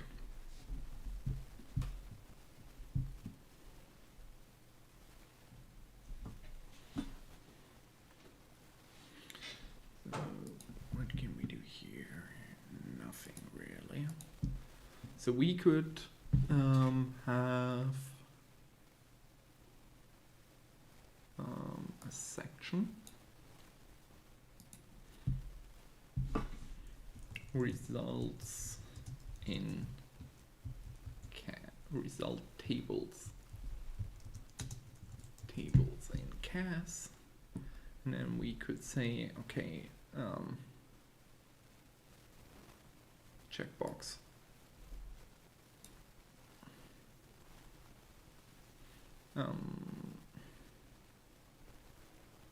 text if the connected output tables are stored in a CAS library, then you can choose to promote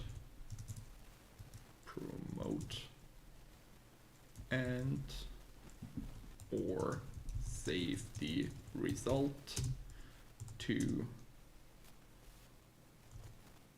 the same CAS library. Okay, and we're gonna say IJD promote the result tables, and I'm gonna say IJD save the result tables. Okay, and then just at the end, what we need to do is we probably need to do, so first up, this is our macro, kind of this is done, rename macro, and now we're gonna take this, copy, paste, and rename this to step. Because now we're going to introduce something we only want through this step. And now what we need to do for the custom step, I'm gonna say we're removing the adjust level, not doing it.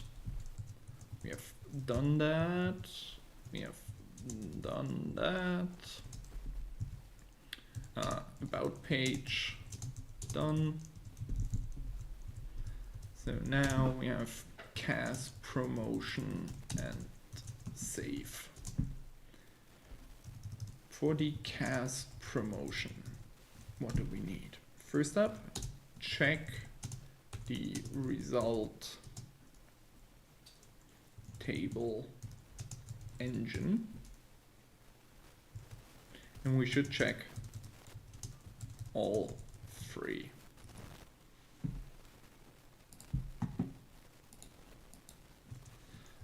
Please note that, oh no, we can do it for each one. Okay, let's offer that.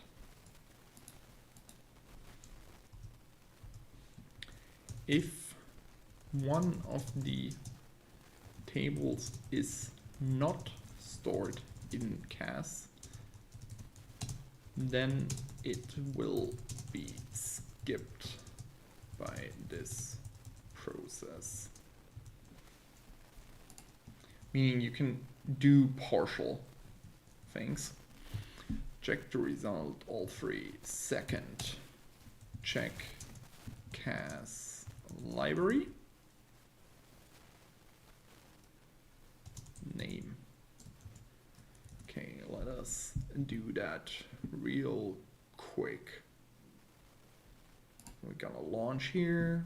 Let's assign a SAS program, CAS my session, and we're going to do libname AAA of the CAS lib CAS user. Let's hit run here. Was successfully assigned, and I should have at least some data. Yep, there's some play data in here. And let's launch that. And let's say we're going to Europe here, we're going to USA here, and then we're gonna say work.results.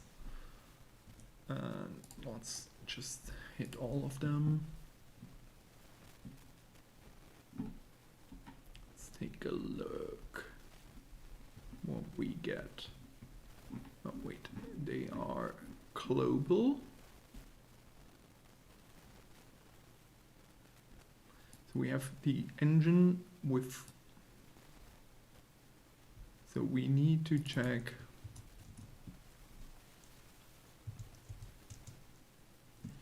the macro variable has to be equal to CAS.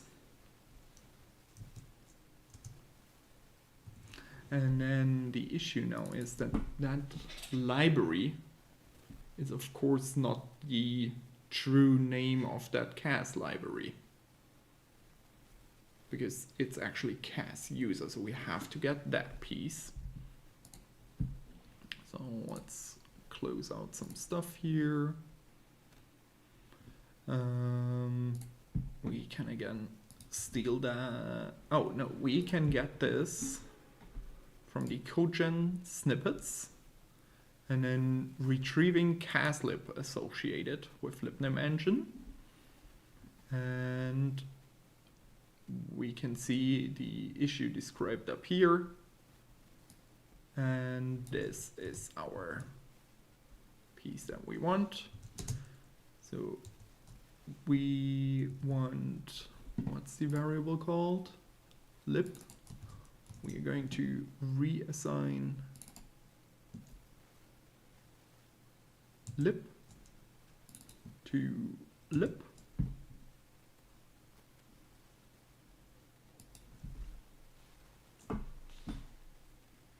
And that should be it. So we either have 3 if statements, or we do a macro. I think we're just gonna do 3 if statements. So we're gonna say if scratchpad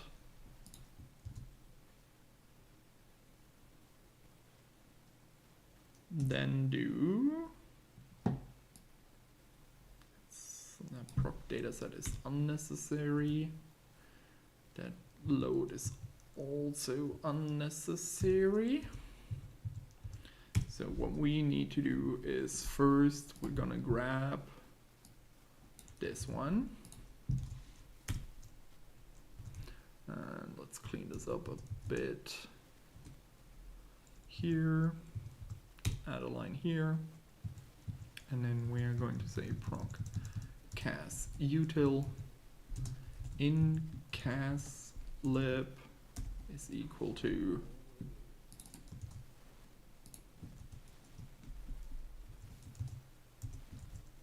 and the outcast lib is also equal to this.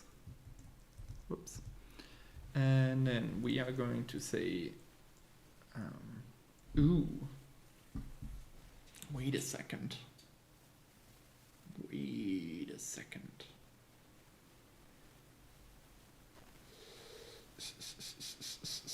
have the issue, what if the table already exists in global scope?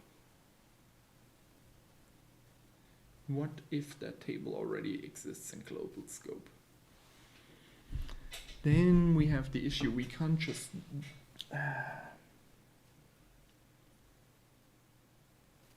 so we should actually do that at the beginning as well.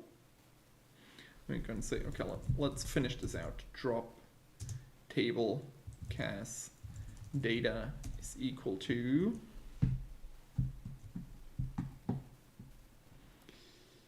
just the name. Let's add some spaces around that here. And then quiet equals true. That's good. So we have that piece. And then we're gonna say end. And then we just need to essentially triple this. Oh no, we need to have another check in here.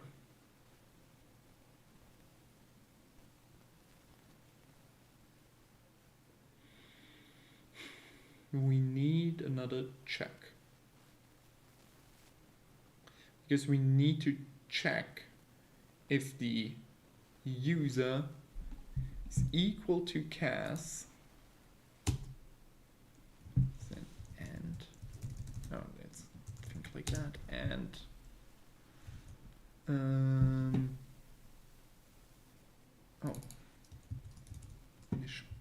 IGD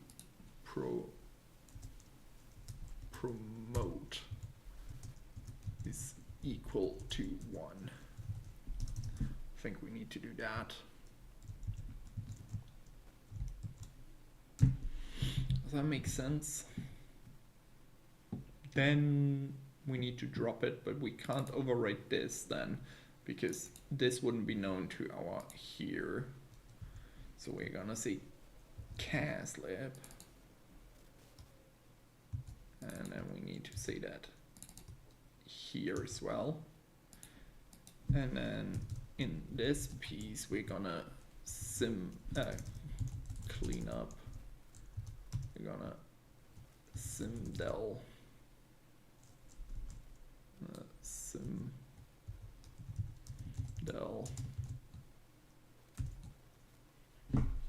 like this.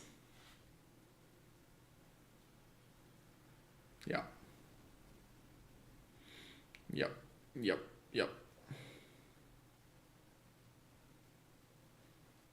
Oh, and let's do the following. Let's say IGD out table. That's already in a lot of places. I don't like that I capitalized this in here. So let's replace this like that.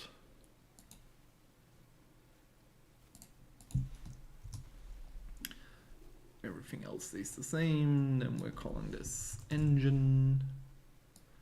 We're calling this one IJD promote. Wait, let's make sure we update that. IJD promote. Let's save IJD save.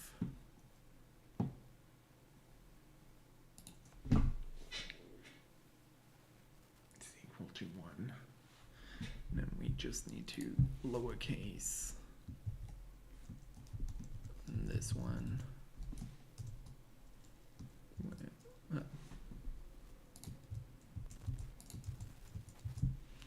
To caslib, and then the final one, so everything is small again. Nice. So we need to do that at the beginning. So let's do end here. So only if there is a promotion.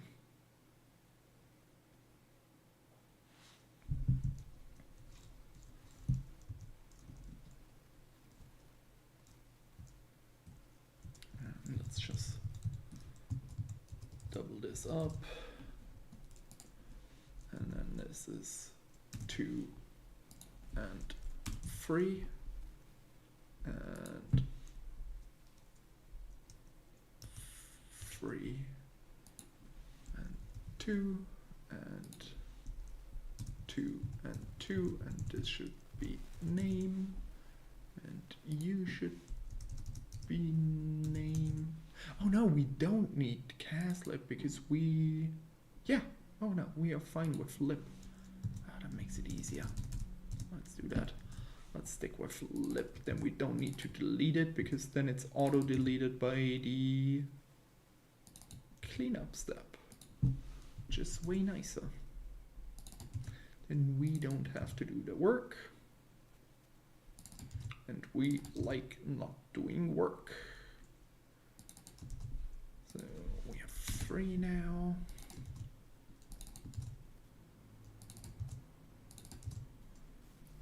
And 3.name. Okay, we don't need the cleanup job anymore. We don't need this end statement anymore. So now we take that. We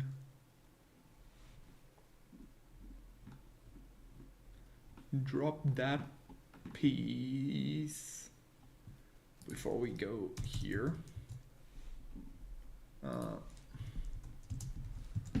Drop the tables in CAS if they exist and the user wants to promote. Perfect. We have that piece, and then let's adjust that.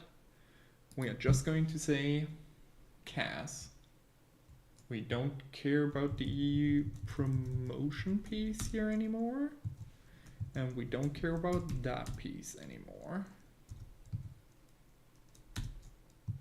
So now in here we can say if then do promote CAS data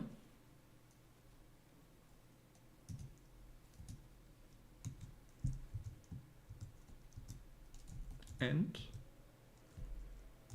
if IJD safe, then do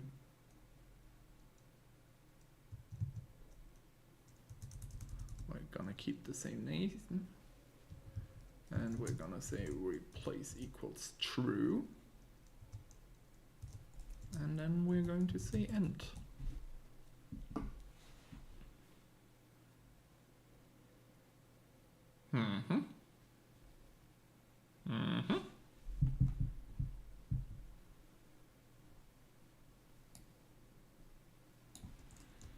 So this is the new content. Whoops.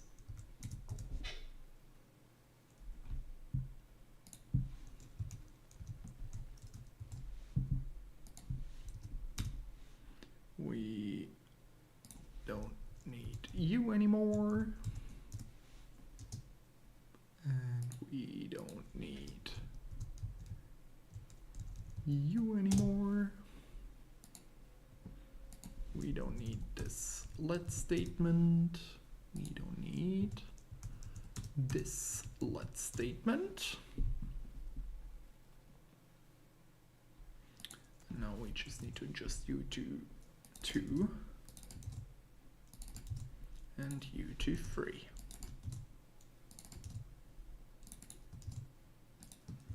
And we have our result. I think.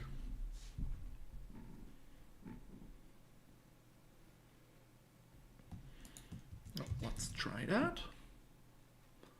Let's update our code. Hit save. We can close this. We can reset our SAS session.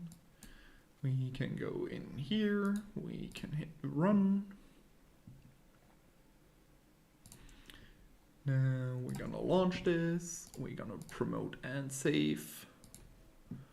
we're gonna use A, and then we're gonna say job definition index. I'm gonna say, oh wait, let's not do this in A. Let's actually reassign this to public.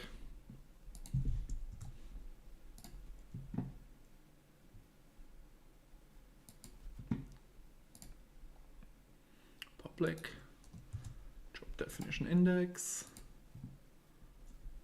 job definition parameters, and job definition properties. And let's hit run.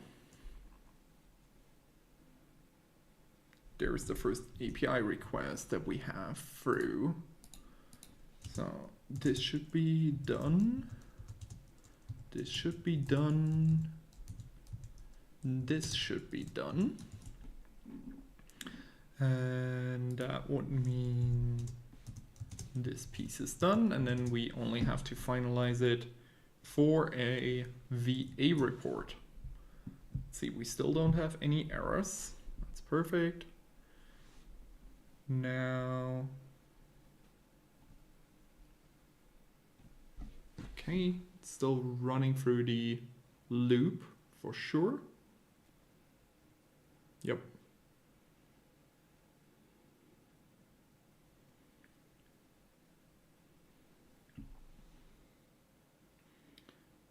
Well, that's gonna take a while.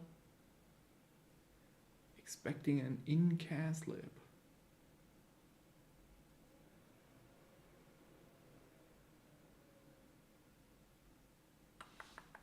That's not good. Why? What's the issue? What's the issue with that piece?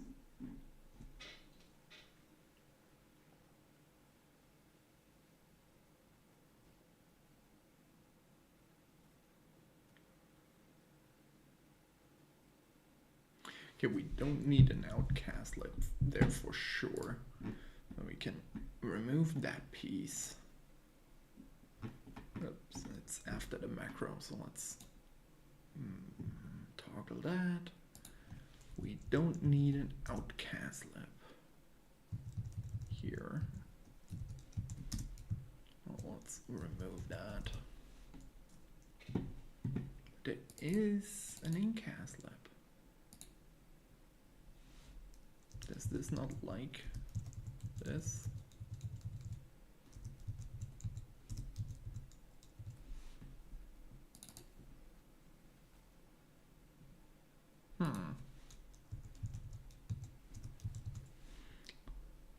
Let's see.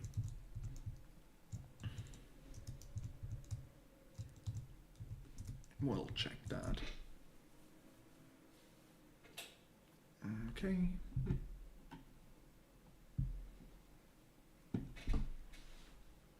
That is fine though. Now we're doing the back join. So we're in this piece, then we're gonna do the parameter count.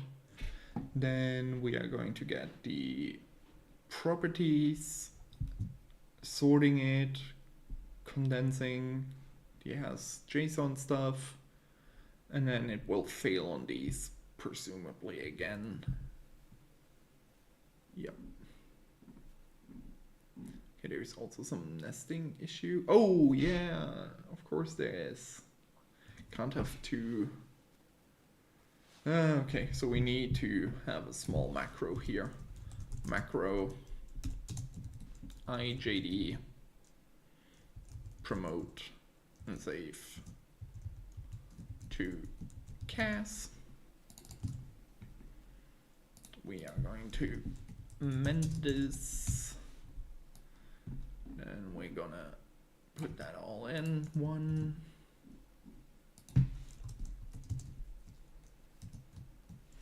Needed.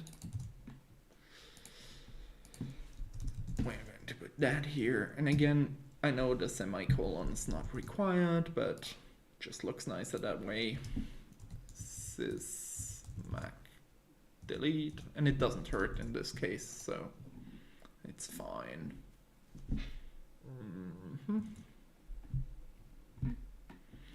Okay, let's go back up to the top to the submitted code, and let's do the following. Let's do a test of, not the name, this one. We are going to say let equal AAA, and then let's get our macro here.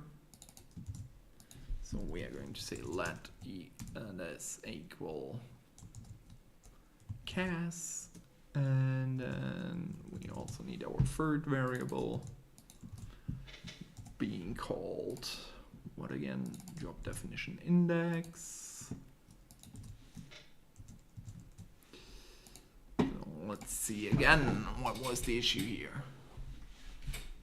Oh, IJD promote. Yep, we also need that.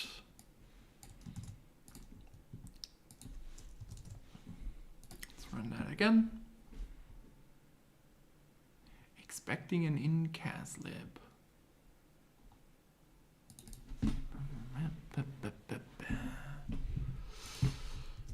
Let's put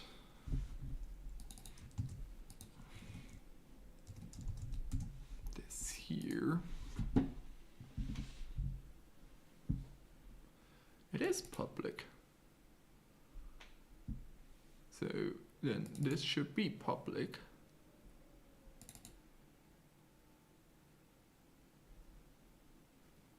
So want me to put that in here? In cas lib is equal to, so that way then if you want it,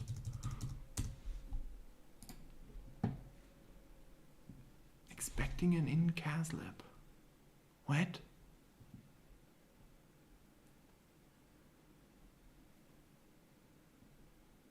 What are you talking about? There is an in cas lib.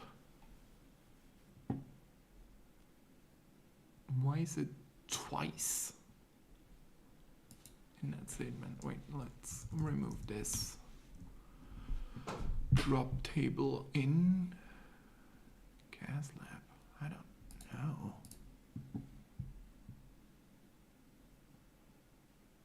Why does it show up twice?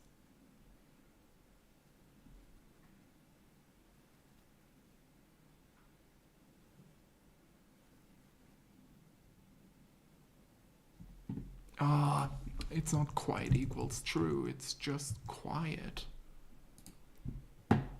That's the issue.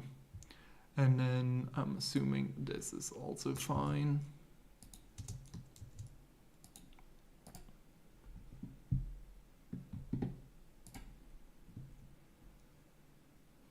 Dang.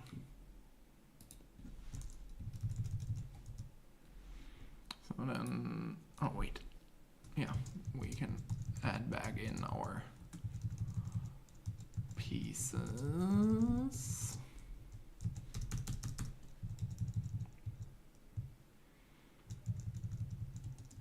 Yep.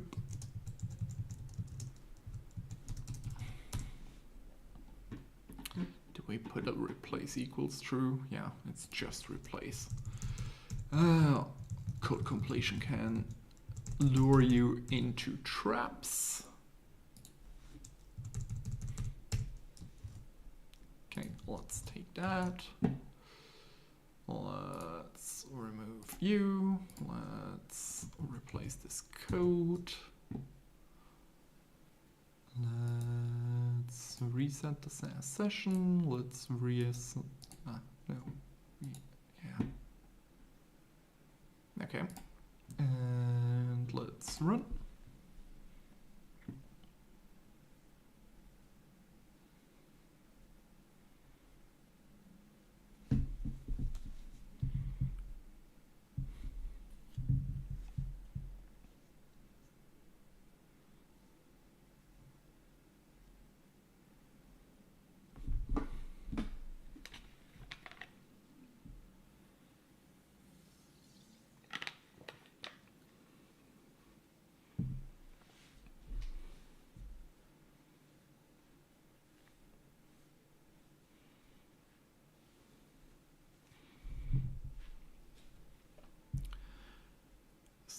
running through this index. We're already at what? Almost done. One more iteration. Index. What did the index have? Again. What? Did I not update the code? Oh, I did not. Wait, cancel.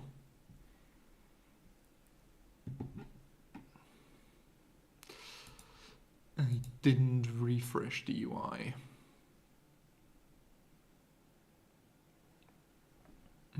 That was a mistake. That was a mistake.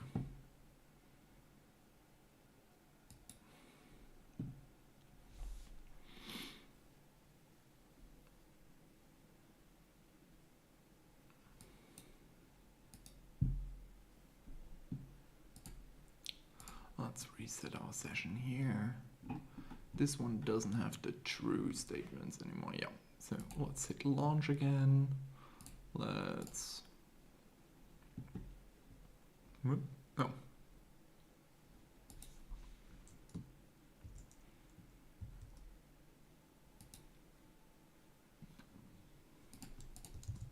Let's hit run. We have our cast session. Wait, now I'm paranoid. Let's launch again. And we are going to say SAS job definitions. Oh no, let's just do job definitions index. And let's copy this piece. Okay. And we're gonna say parameters. And finally, we are going to say properties. Okay, promote, save, run. Let's see this again. Hopefully this time we didn't do any mistakes. Everything should be, if we go into our code here, everything should be nice and cleaned up. We deleted our second macro. We made sure to move this into a macro. We had to do this because we have two nested macro if statements. You only can have one in open code. We have documented each piece. And then we can move on. Yep. Let's see, which iteration loop is this on? Done. It dropped the tables correctly. You only have to open up the correct piece here. Now we're going in and we will be joining our parameters. So if we look at this piece here, we have our join condition here. Oh, and let's also look at our macro piece here. We should be doing the same piece here. We say look for this, and then we are just going to replace this with this piece. Bit surprised. Oh yeah. And then we also need to add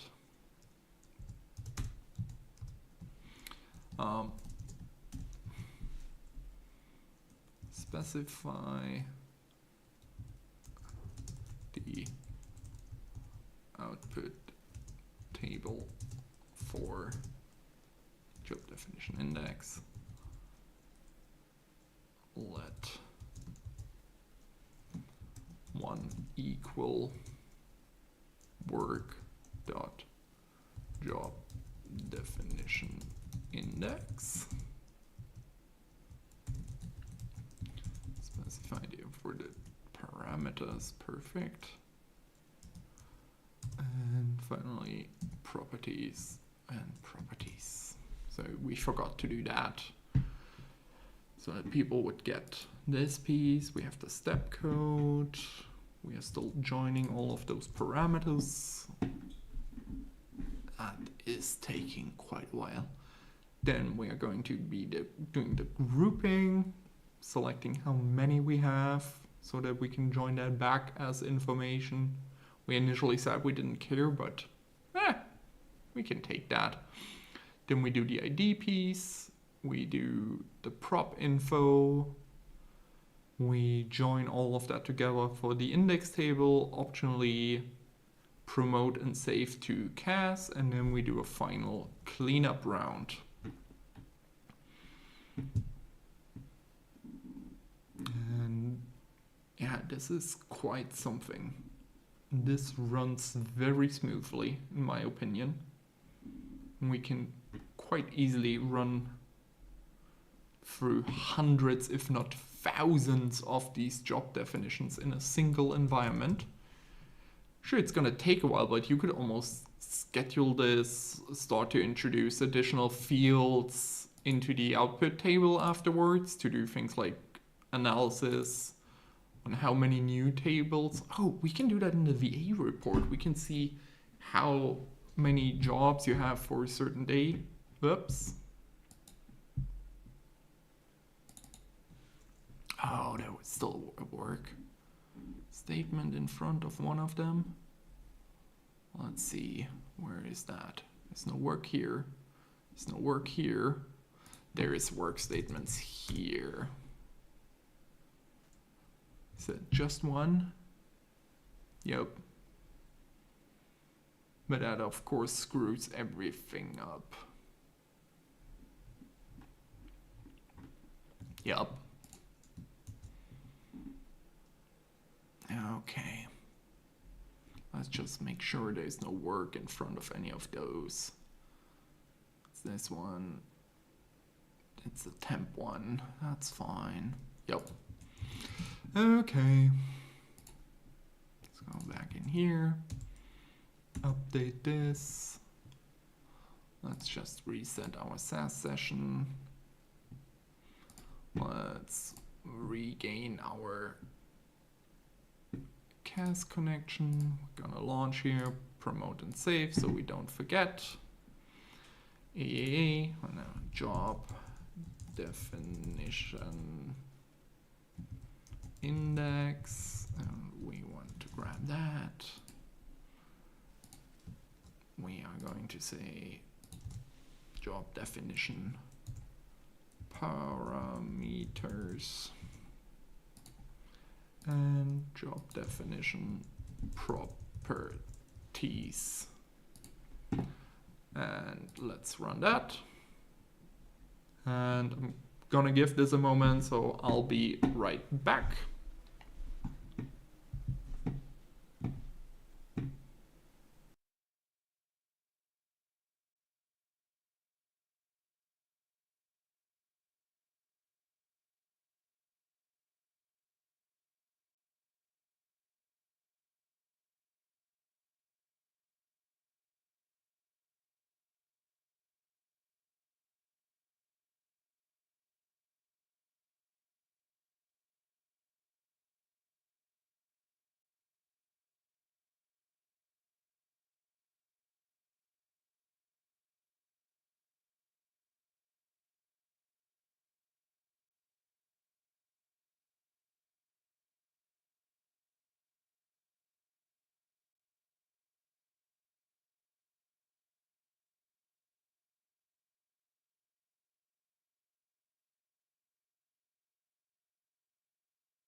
Okay, I can see we are still running, no errors, no warning. That is how we like it, don't we?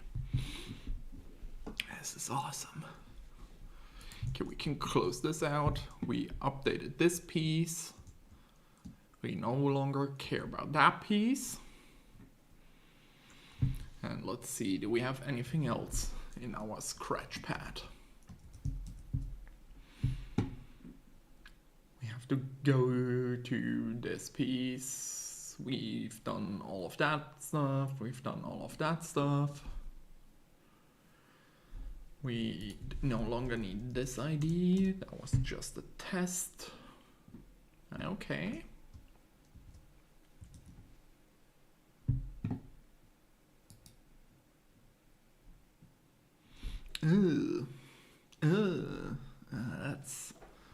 That's bad.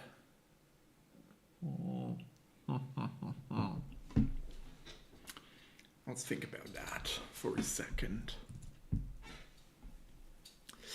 That is of course true. We are moving data.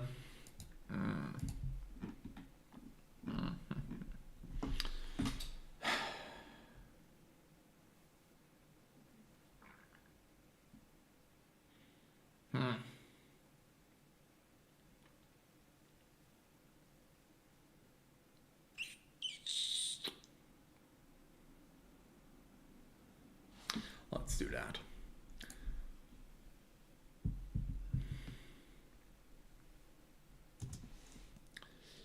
Out is equal to work dot prop sorted. We are going to add that here, and then we just have to make sure that we also delete this. Dang, so close, so close. Just go through it, work, sorted, out sorted. Okay, let's reset the SAS session. Run. Launch. Job definitions. Index.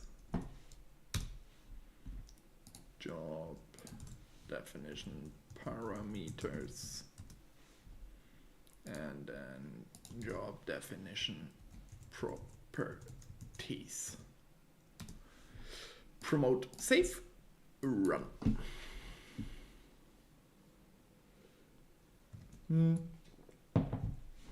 Okay, while this runs, let's think about report design. What filters would we want? We want filters for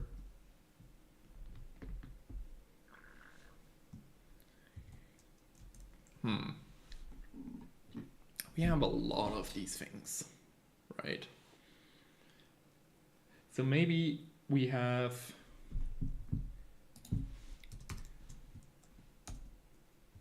page 1 gets it's our overview page, and here we have an introduction to what SAS job definitions are.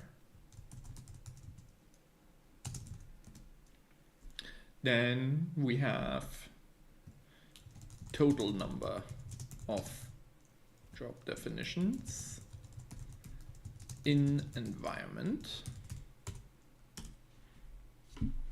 What else? What else will we have on here? We could do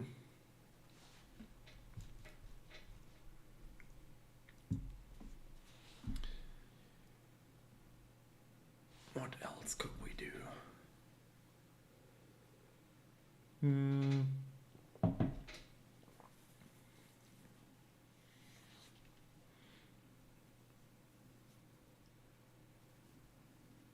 Then on that first page,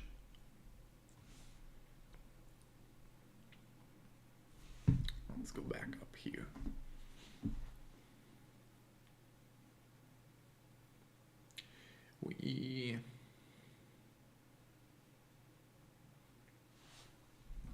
Okay, let's leave that page 2, job definitions.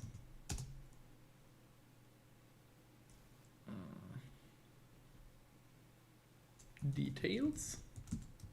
And we have page 3, which is the parameter details, and we have page 4, which is the properties property details, and we're gonna say this one is hidden and this one is hidden and is linked to by page 2.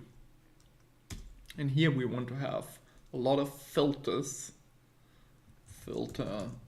that can be used to narrow down it. So we have a table with all of SAS job definitions, with the, what do we call it, index, all of columns, and then these have table with all of parameters, columns, and they just get filtered down accordingly. So there's nothing. Maybe here we have text explaining that the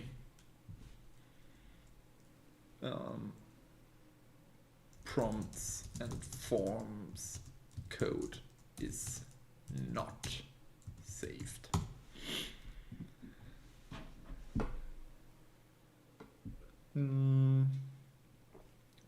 We have anything to add on the parameters? I don't think so. The filter. Okay, we have creator, we have modifier, we have has code, has JSON, has XML, has form,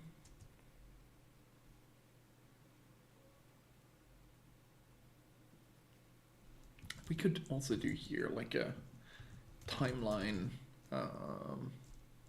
of jobs by creation. I think that could be interesting to look at.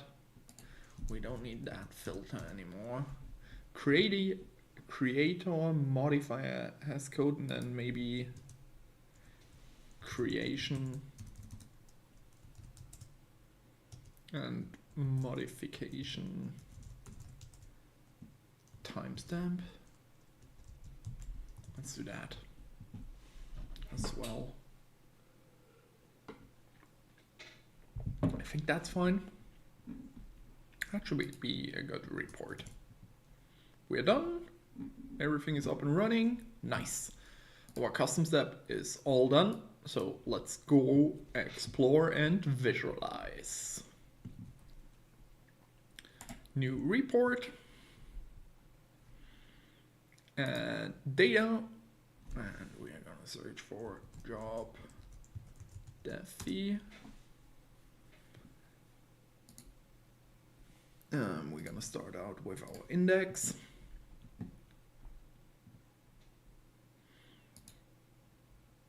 And then now we should have done job defi. Let's get them back. Param and index and properties. Boop, boop. Let's go back to the index where we can say our ID here is a unique row identifier. Everything else has code. We want that to be a category for sure. Code line count is okay. Parameter count is also okay. Okay, well, job definitions, we're going to convert all of those into categories. And then in the parameters, everything is already specified accordingly. And then we can map data. So the job definitions property, and we are going to say ID and ID, and here doing the same thing. Okay, so now here we want to start things out with a text element. We are calling this SAS job definitions overview. We want a text element. What we might want to do is we want a key value to the right of it, and then we want a time series plot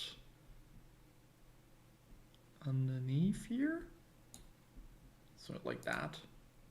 Time axis is the creation, and then the frequency, and then let's go in here. Wait, let's do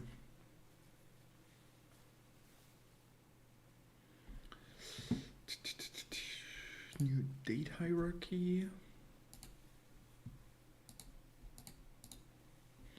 and let's use that instead, so you can kind of see how jobs are being created over time.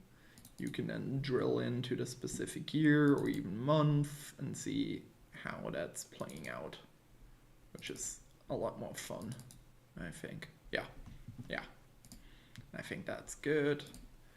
And then we should update this creation timestamp hierarchy.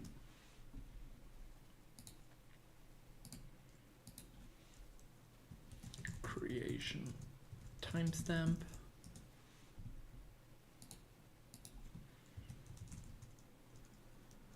Creator.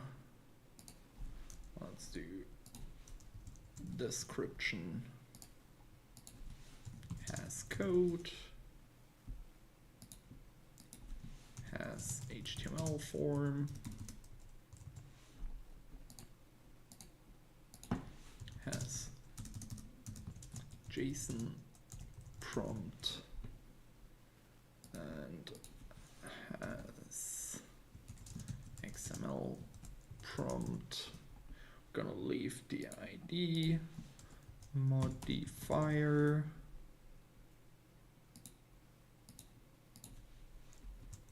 modified timestamp. How did I put that up here? Yeah, let's put timestamp like that. I think that looks neater. What else? Name and type.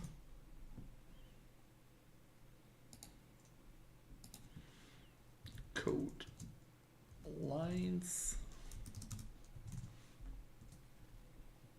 and then we're just gonna call this parameters. Okay. Do we need a title for this? Let's see.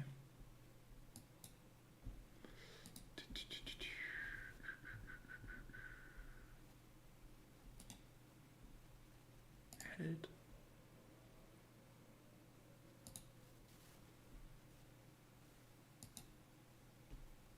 Cancel.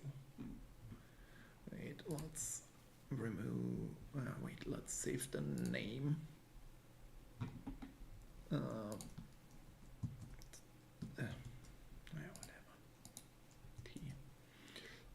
let's remove T. Let's delete the hierarchy. And let's read new date hierarchy. Now that also looks good. Gonna add it back here. Now that looks better. Frequency, we're going to rename that variable to be called count. I don't think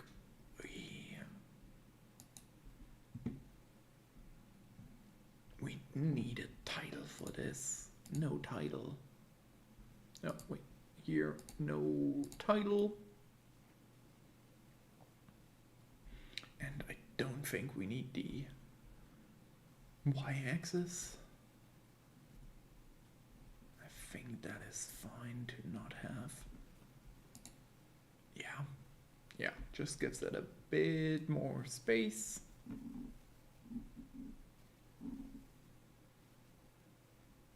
What else will we wait? Just fade it a bit. Solid. And let's add markers here so it's easier to click, but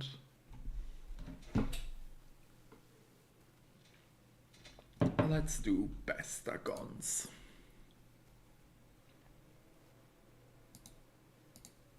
Like that.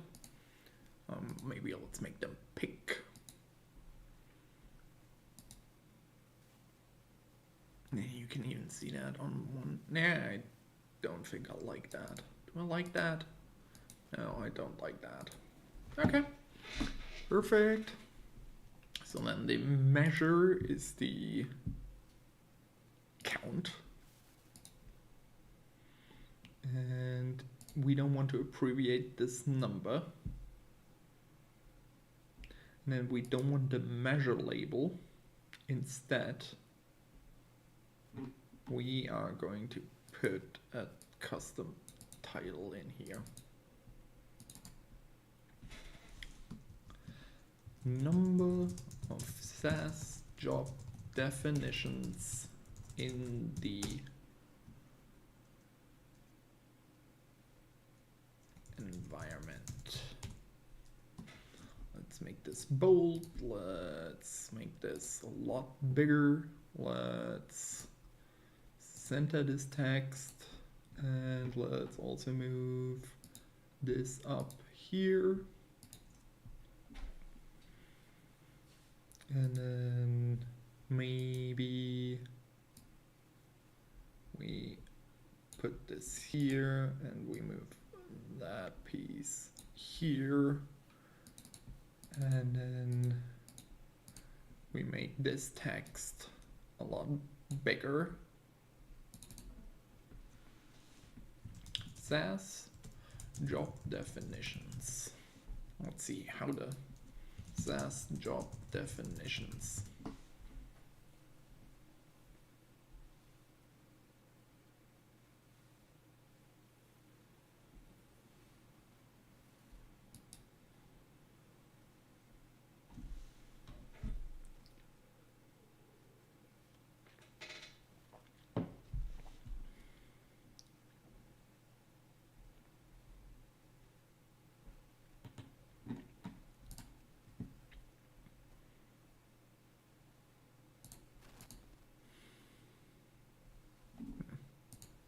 Actually like this.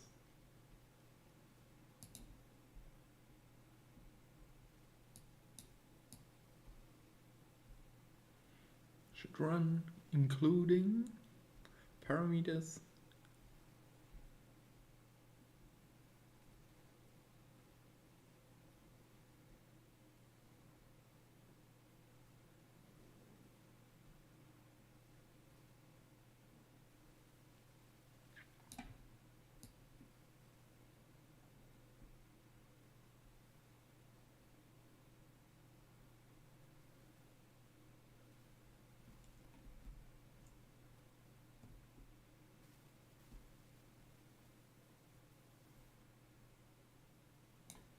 Ooh, in essence. That's great.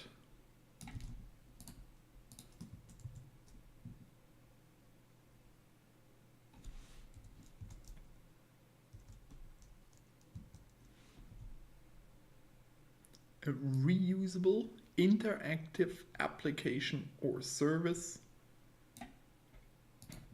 Let's make that bold and maybe increase our font size to 14. Yeah.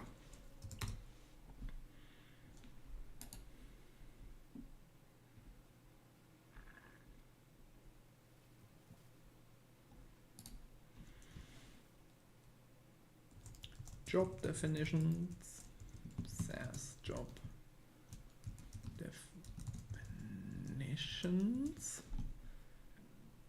a SAS job definition. SAS consists of SAS code,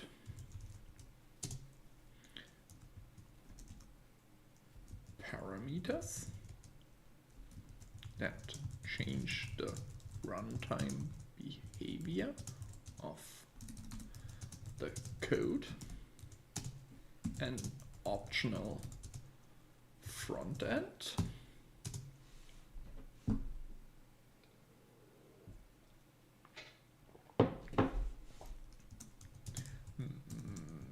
metadata like the author and the description, and an endpoint through which they can be run. So let's again bold stuff in here, parameters, front end, metadata, endpoint. Perfect. Next up, SAS job definitions can be created in SAS Studio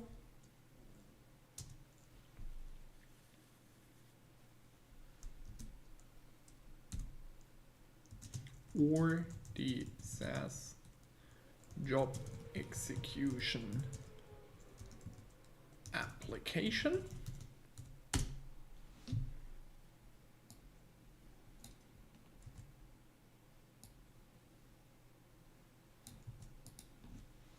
There is two current types of front end and one that is only and one that has been deprecated. Number one. Oh, do we have a listing? Piece, paragraph? Nope. Nope. Nope. Okay. Number one. JSON prompts. These can be created through or using a visual designer so that no code has to be written for the front end. Second, HTML. Here you can put your own fully custom HTML code as the interface. Third, XML prompts in brackets deprecated. This has been over. These should be converted to JSON prompts.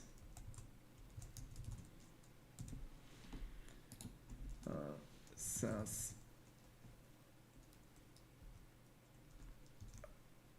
prompt conversion. I think there is a page on that.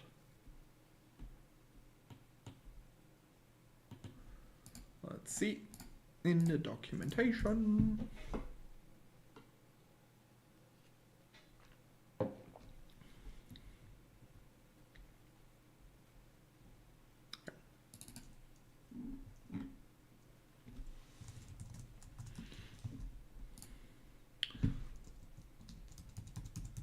Let's put a link behind this.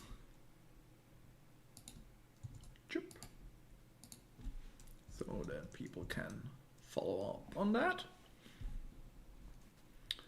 And let's make this piece bold, that piece bold, and make that piece bold. And this one even bold and italic. Okay.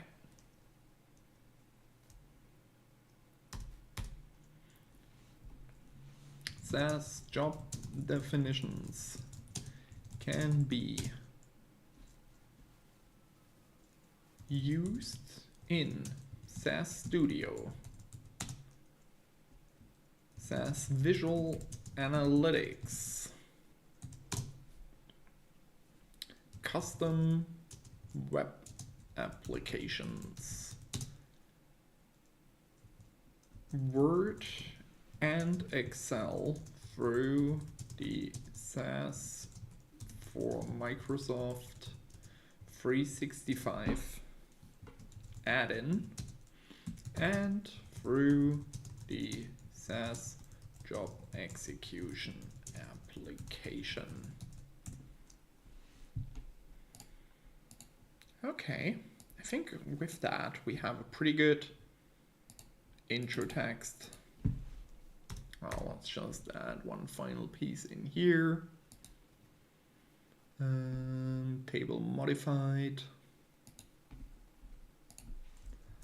The data of this report was refreshed, was last refreshed at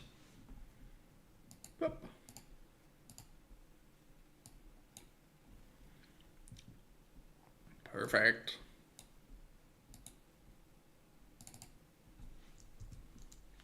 We have that at 10.5 and I think that makes sense as well. Yeah. Okay, it's not the prettiest thing in the world, but I'll take it for now. We are going to put that into public SAS job definitions report. Next up is our, what did we call it? We already had something in here. Job definitions detail. Let's put the SAS in front of here as well. What we say, we have the big filter one. Okay, let's start with the table. Table. And we're gonna start things off with the ID. We're gonna have then the name, then the description, then the creator, then the modifier, then the creation timestamp, then the modification timestamp. What's next? Don't think the type is too interesting for most people. Has code, has HTML form, has JSON, has XML. Maybe code lines. Let's do number of parameters, then code lines, and then the type.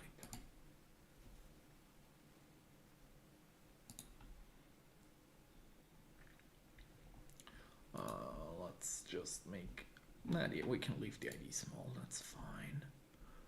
Okay, let's just scroll to the right. The modified timestamp needs to be updated for sure.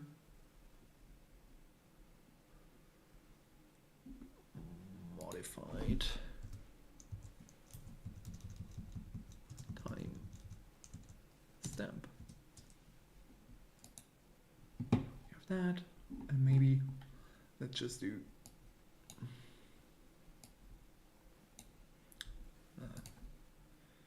let's just update the name of it. SAS job definition ID. Just, yeah, looks a bit nicer for sure. Then we can say we are going to use a prompt container for our filters. Let's move this up here.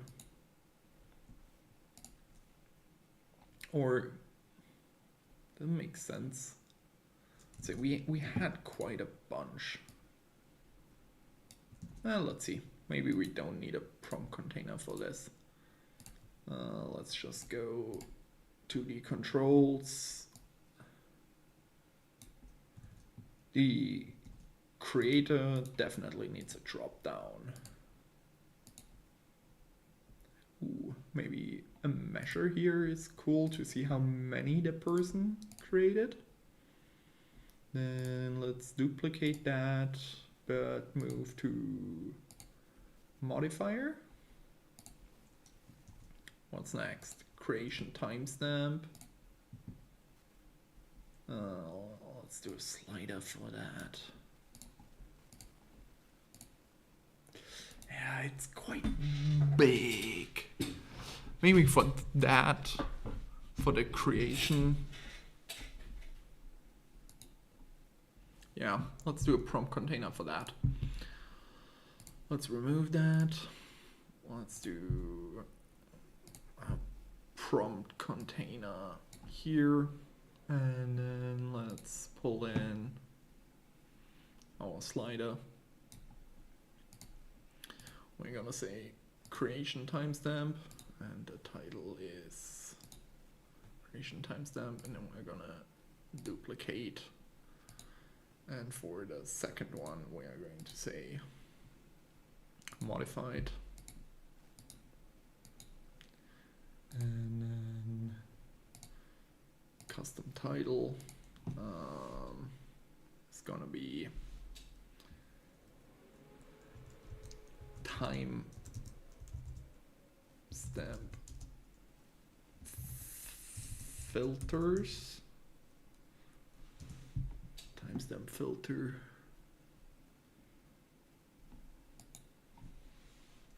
Let's not do that. Yeah, that's better. No title, and then we do this here. Filters. Timestamp filters. Yeah, close. And then we have has code, has JSON, has XML. Okay. I'm just gonna do this as buttons. And then we're gonna say has HTML form. And those definitely need a title. Yeah. Let's duplicate. Let's make the first one maybe as JSON, then HTML. Then we're going to do XML. And then the final one has code.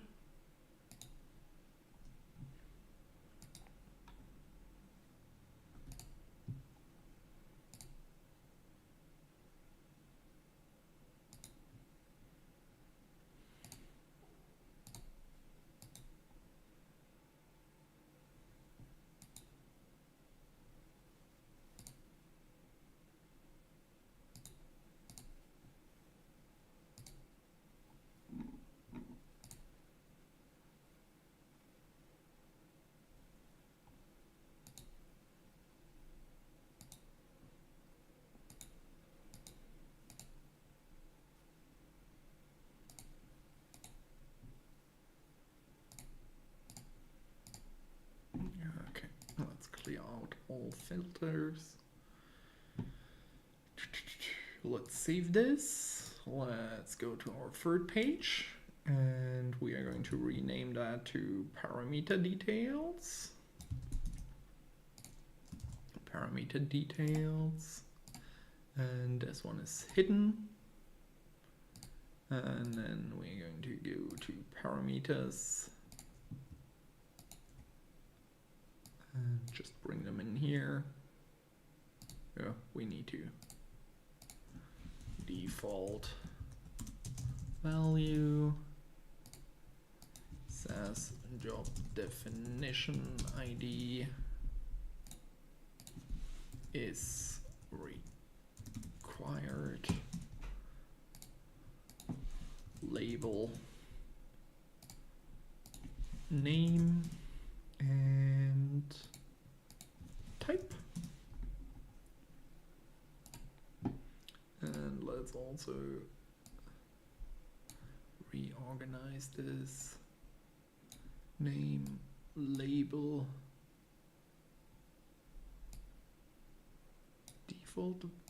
default value. Yeah, I think that makes the most sense. And then we're going to rename that to property details. Oops. Property details. We will also hide that one. We will get a table. We go to properties. We're going to say, oops, has HTML form, has JSON prompt, has XML prompt, as job definition ID, name and value. SAS job definition ID, name, value, JSON, HTML, XML.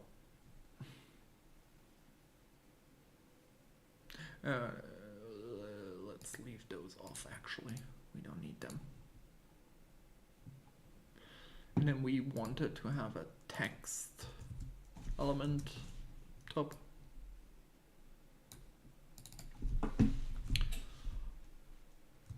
The front end code for JSON prompts, prompts v2, HTML forms, form, and XML prompts, brackets, prompts has not been copied into the output table.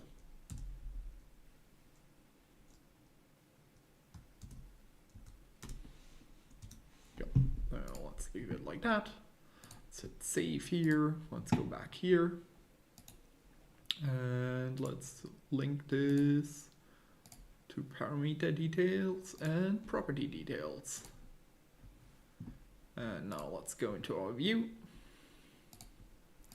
We have our job definitions. That looks fine. We have some introductory text. We have that piece. And then we can say, wait, why can't we see those names? And